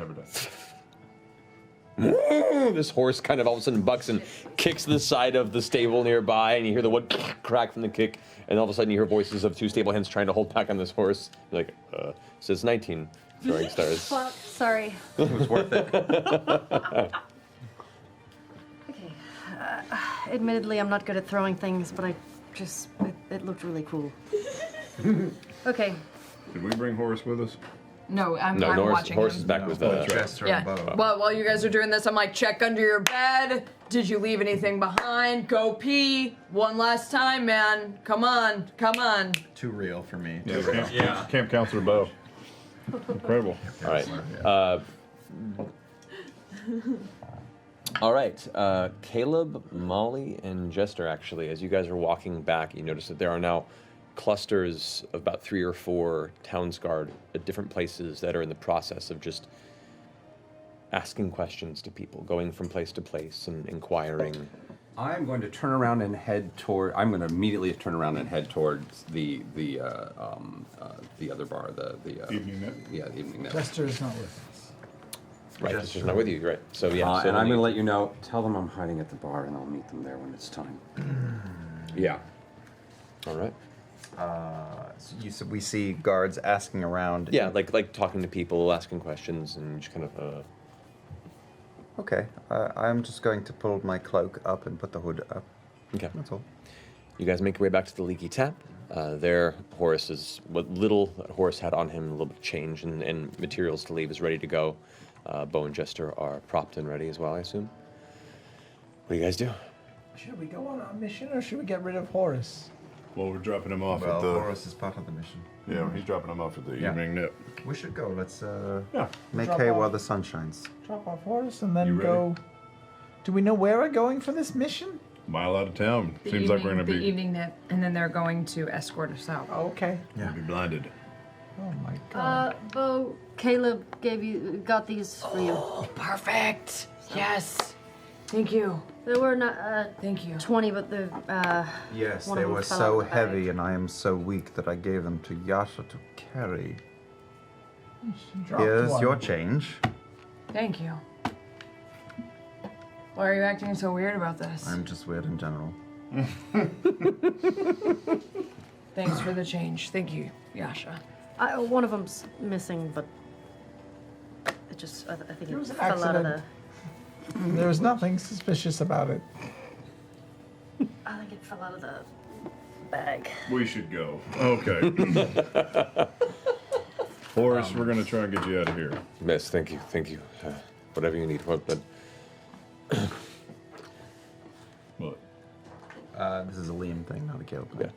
I'm just going to say, right now, where we are, Frumpkin, I'm telling him to follow us all about 55 to 60 feet-ish back behind us. Easy enough? Yep. All right. As you guys make your way towards the evening nip, Horace is looking a bit nervous, but does look around and is seems genuinely very thankful. He's like, seriously, this means a lot. It's both me and Dolan. Thank you. Yeah, you're welcome. And then I put a bag over his head and I say, sorry. I think that can probably wait till we are at the evening nip. Well, you can't see where we're going, right? Yeah, sure you can. We just don't want Crown start thinking we're walking around a hooded person. Well, I figure we're right around. There's just, yeah, all right. Probably holding that until we get. We'll say for the purposes of this, you're pretty close to the evening nip when you do this. Okay. All right. We made it. Down over his head. 6 a.m. Just wake up around a guy with a bag on his head. Hey, nah, it's cool. He's going through like. He's had too much to drink. He's going through a Jake Gyllenhaal phase. Just... His eyes are dilated. Happy Halloween. Yeah. All right, you guys enter the evening nip. Clive is there at the end. Hey, you're a friend with a bag. We made arrangements with the gentleman downstairs. All right. Leads you to the back, opens the, shoves things off of the latch, pulls up the trap door, down the stairs, and you eventually make your way back into the tavern below, where Molly Mock is waiting nervously, drinking. I don't like the proximity here. Frumpkin's gone. Mm-hmm. Out there, and then once we're in the speakeasy, sorry, just ate a cracker. What's again? Frumpkin's under a table. Okay, gotcha. All right, as you guys head back down, Horace like, I trust you guys. I trust you. You make your way down. The room is not as busy as it was last you left. There's maybe like 6 individuals in there. Most of them are the individuals who were previously posted with rifles, or new individuals also posted with rifles up on the top. There is the gentleman finishing a meal at the table with Sora, his bodyguard, at the side. Ah! I see you've made it. Sets the things down, pushes the plate to the side. So I take it this is your contraband? Yes. Very well. And you would wish the smuggling to head where? Our cleanest, to be fair, our cleanest means of smuggling out would be actually through the river after you pass through, as that leads us to the northern swamps of Barrelben, and that would be probably one of the safest spaces, still easily able to keep him out of sight and to a safe space out of the Crown's Guard's watch. Outstanding. We defer to your expertise. Great. Then we'll wait an hour after your passage forward and send your contraband on his way to safety with 2 individuals to escort him and lead him to civilization beyond the outskirts. Sound fair? Yes. Sounds fair. Very well. Take care of him, please. They pull the shoulders of Horace back, and Horace is like, oh, all right. Be safe. It's all right. Go with them. You'll be fine. And you know what? Kara and we'll say Dweez. You go ahead and lead them down to the Dweez. Probably short. lead them blindfolded, of course, through the underworks to the docks and send them up the way to their agreed upon task. And you see Kara come back through one of the doors on the steps, and behind you see that creepy gnome from earlier sitting behind you. Great name.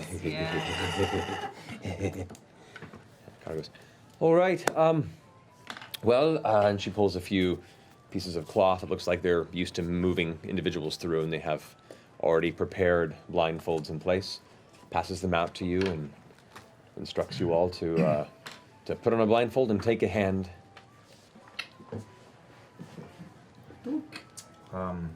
As soon as the blindfold is on, I'm going to pass my sight and hearing over to Frumpkin. Nice. Nice. That's a good call. If it works. I'll hold on to Caleb to make sure he can still walk. Okay. Blind woman. So. Well, they said I'll hold hands. Okay. Who's at the very front? Who's at the very back of this chain? I'll stay at the front. Sorry, doing the best I can. Sorry. Toward the front. Sorry, I had to get an opportunity at the end. Sorry. Wouldn't mind having some muscle up front. Okay, I'll go be behind Grab. I'll go behind forward. Yako. Okay. Who's after Molly Jester? Going. Jester. All right. Who's after Jester? I'm with Caleb in the back. Okay. Not. I'll hold on to Caleb as well. Yeah, that's a good order. So there. And we have Frumpkin trailing behind. All right. So forward to the very front, Kara takes your hand and begins pulling. And in the very, very back, Caleb, this tiny gnome hand, grabs your hand and just goes, hey, hold on. This is okay. They loop you through the room a few times, kind of to discombobulate you in direction in the chamber and pull you through in different ways to just kind of prevent you from orienting where you were and where you're going. Eventually, you're led through a doorway, you hear some things shift, and then turned around a bit, and then led down a ladder. The ladder goes down for about 20 or so feet before your feet touch what seems to be some sort of soft dirt, packed dirt type feeling. The sound of the music and the chatter vanishes up ahead, and you hear, as soon as you all head down the ladder, a latch close and lock above you. How did my cat do? Your cat managed to actually make a stealth check. Frumpkin.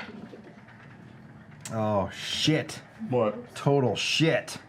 5. 5? Yes. As Frumpkin's trying to trail behind, Dweez turns and goes, no, and puts a hand out and kind of grabs Frumpkin by the scruff and holds Frumpkin up, and then throws Frumpkin back into the bar. Okay. If I saw that, I would snap my fingers and make Frumpkin poof out. Okay. And I'm going to bide my time and bring Frumpkin back. Okay. Dweez is clutching the back of your hand and goes, huh? It's just a nervous tick. I'm a nervous fellow. Sorry. Okay, so you head back down. You are led down a tunnel. It weaves a bit. Turn to the right, down another tunnel for 100, 200, 300 feet. Frumpkin back in. 50 feet behind. Right, and you can see this a bit. These are tight individual tunnels. It feels almost like a mine in the fact that it has occasionally a wood structure for just support between it. And a lot of it's packed earth. It's just been carved out. Eventually, it'll split off into two, and you'll see what looks to be a small resting chamber with another set of tables and a bunk. You go past another area, and you see what looks... And there's occasional torchlight just kind of set up on parts of the wall. You can see a couple of the shifty individuals that are in the process of stacking crates somewhere. There's other people down here doing shit as we walk by. Yeah, they'll walk by you and occasionally look, and one of them will stop and inspect, and they'll move on. No one seems to fuck with you at the minute because you're being cared. In fact, one of them seems to get kind of close to you and looks and sees Dweez and goes, and just moves on. You do hear a noise, a strange and you hear kind of echoing down the hall. You move around one spot, and there's one archway that Frumpkin passes by looking down, and you can see there's a pit, and there are a number of cages set up in there, about 4 of them, that have different creatures inside. It's too low lit for Frumpkin to really see from this distance what's in there, but one of them is currently having a bit of a conniption fit, and you see 3 cloaked figures that are on the outside kind of one of them is trying to whip elements of it that are coming out. The other one is just kind of, they're trying to kind of prod it in the sides, and it's getting agitated. Jester has a question. She would like to know what it smells like in here. At this point, it smells like wet dirt and earth. That's about it. It smells like a dank subterranean tunnel. As you pass by the creature smell, you can smell hints of dung, fresh and old, and some sort of a pheromone, like a very strong pheromone that's very unpleasant to the scent. Continuing on, you move through another tunnel. Another figure kind of walks by and stops as you pass and just watches you as you continue. Down another set of stairs, and then eventually the echo begins to get a little louder. Your feet hit wood. Frumkin can see this as you pass in. You've hit a dock. And this is now a natural cavern. The moisture catches you first. What was initially kind of somewhat cavernous damp has now become very moist, and you can hear the slight sound of a river moving through. And Frumkin can see this too. There's an entire underground river that is now curving past this entranceway and leading in two different directions. Along this river, you can see there are a few lanterns that are set up with this kind of soft greenish glow that is, they're just perpetually burning in certain areas that are bolted into the rock and stone. There on the side of this dock, you can see 4 different boats that are currently roped and tied to the edge there. And there is a figure sitting on a stool who's just kind of taking a dagger and moving it on the edge of one of the wooden poles that is on the very outside end of the dock.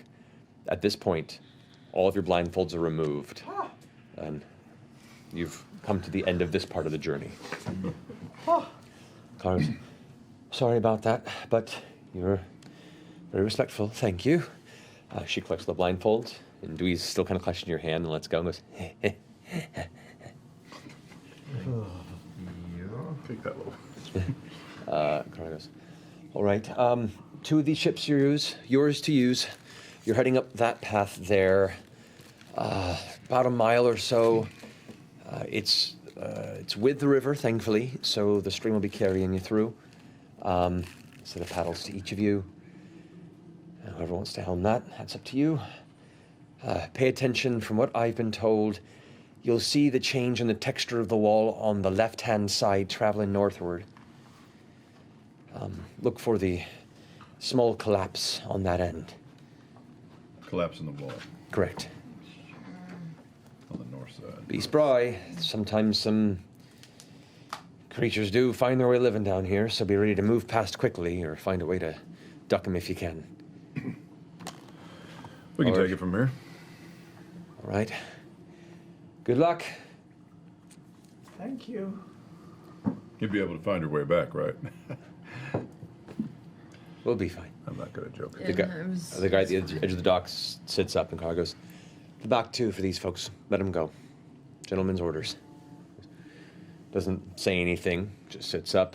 Kind of, you see the hood that's up, he kind of pulls it back a bit, and you can see there's this older, grizzled human with like very, very short gray hair, deep scar across the back of his head that kind of curves off to the top of where his receding hairline is. That's just been very deep set, where the skin dimples heavily along the edge of the scar. He's got this very kind of scruffy-looking gray and white beard. His head's a bit sunk into his shoulders, and he kind of walks over to the edge and unties each of the boats and hands the rope to one of you. The first one goes to Ford, and the other one just goes to Bo. Goes back to his station and sits down, sticks his blade into the side of the wood and just keeps like wedging it in there. And you get a better look at there, and you can see this wood is just splintered to shit on the top. This guy has been, over time, just slowly pushing away at this wood for whatever amusement he needs to pass the time down here when he's stationed. These boats look like they'll fit 3 to 4 each? These boats look like they'll fit about 4 people each. Okay. All right, 2 boats. Jester's in mine. Yasha, you should go in the second boat. We're going to need muscle in case we need to move fast. Okay. I get in with Not. The Yasha boat. Who's piloting our boat? Yasha's one, and then Jester's the other. Piloted? Do you know how to drive a boat? Well, we'll find out. Yes, I do. Oh, So we have needlessly scaring me for no reason. So we have Ford, Jester, Molly, and Bo in one boat, and Yasha and Caleb and Not in the other. Is that how it is? Sure. Yeah, and I send away from him. Okay. I'm going to place on my ring of water walking that I stole from Jester. Is a boat with like 2 oars? 2 oars on each side, yeah. All right. You guys all get in. Let's go. It rocks a bit as you all adjust your weight and find a place where the boat itself isn't listing too far to one side or the other. The river current is pulling it along, so as soon as you step off the last person holding the rope, they immediately start following the current of the river, which is not rapid, but it is moving at a fair speed. You all gather yourselves in and follow it down, and as you progress, you notice those green lanterns that are lit only seem to cover the vicinity of that dock until eventually you're going into a pitch black cavern. On our own? Yeah, we're all on our own You're now. on your own, yeah. Caleb. Black. Yeah. You want to do your... read my mind. I bring out, put on the goggles. All right. 2 of the globules hover around the front of each boat. Or 1 at the front and 1 at the back of each boat. Cool. All right. So as the orbs So romantic, you float guys. along. You see us. There across the way. She's got a giant sword, but who cares? You've got to ask her. All right. Hey, Bo. I pull out one of the holy water flasks. Think you know what to do with this? I think I do. Just in case. Put it away. Who do you think the other one should go to? Anyone who can beat face but doesn't have magic. Yasha, maybe. Not? Maybe not. Might be safer. What do I do with it? You're not in a boat with us. What do I do with it? You dip your ammunition in it. This one, no, you throw. Yeah. This is a No, this is a dipper throw. throw. This is, Oh, it's a throwing one. this isn't an oil, it's a water. Oh, never mind. You know how to throw stuff? No, I've never thrown anything in my life. If there was a basket for trash and he As threw. he's talking, I throw a piece of a gold coin at his head. Okay, roll a d20 at your dexterity modifier. Oh well, Wow, that's a that was D20. exciting. I mean, that's a natural 20. Oh, does that count? That doesn't count. That's cocked. You want me to, redo? No. Can you Redo balance it. it down? Sure. Can you balance it down? Redo. Think about 826. Way less. Way less. Dexterity what? It's at your Laura dexterity counts hers modifier. jumping up on the 10. ledge all the time. 10. And she goes right past it, and you hear it into the water below. I'll take that. So when we get into the boat together, I'm going to give you the other holy water flask. How big is the chamber that Something we gets are close, traveling in? The chamber, it seems to shift at times. Sometimes it squeezes in where it's just the river and the edges of the tunnel at about 15 feet from side to side. Jesus. With my dark vision, how high is the ceiling in here? The ceiling is roughly 15 feet as well. Yeah. It's a 15 to 10 feet. Sometimes it coasts down and comes a bit lower, and it is a natural river. I So it grab can the edge of the boat and I say, Oscar! Is there no echo? Oscar, Oscar. That was pretty good.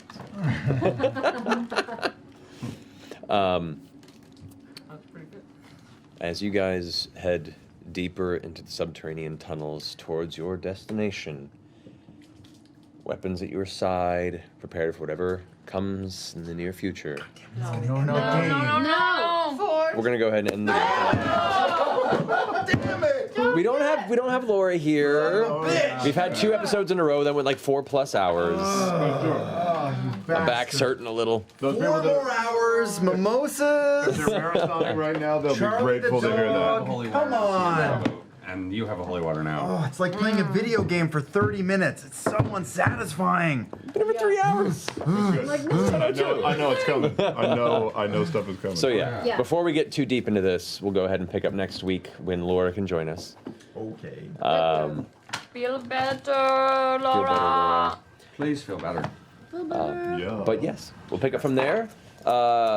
Once again, guys, thank you so much for tuning in. Check out the awesomeness of 826 LA and the stuff we're doing with them. Check out Pillars of Eternity 2 and the really cool stuff that we're doing with them. And yeah, we'll be back into this next week. Until then, guys, have a wonderful week. We love you. And is it Thursday yet? No. Good night. Nine.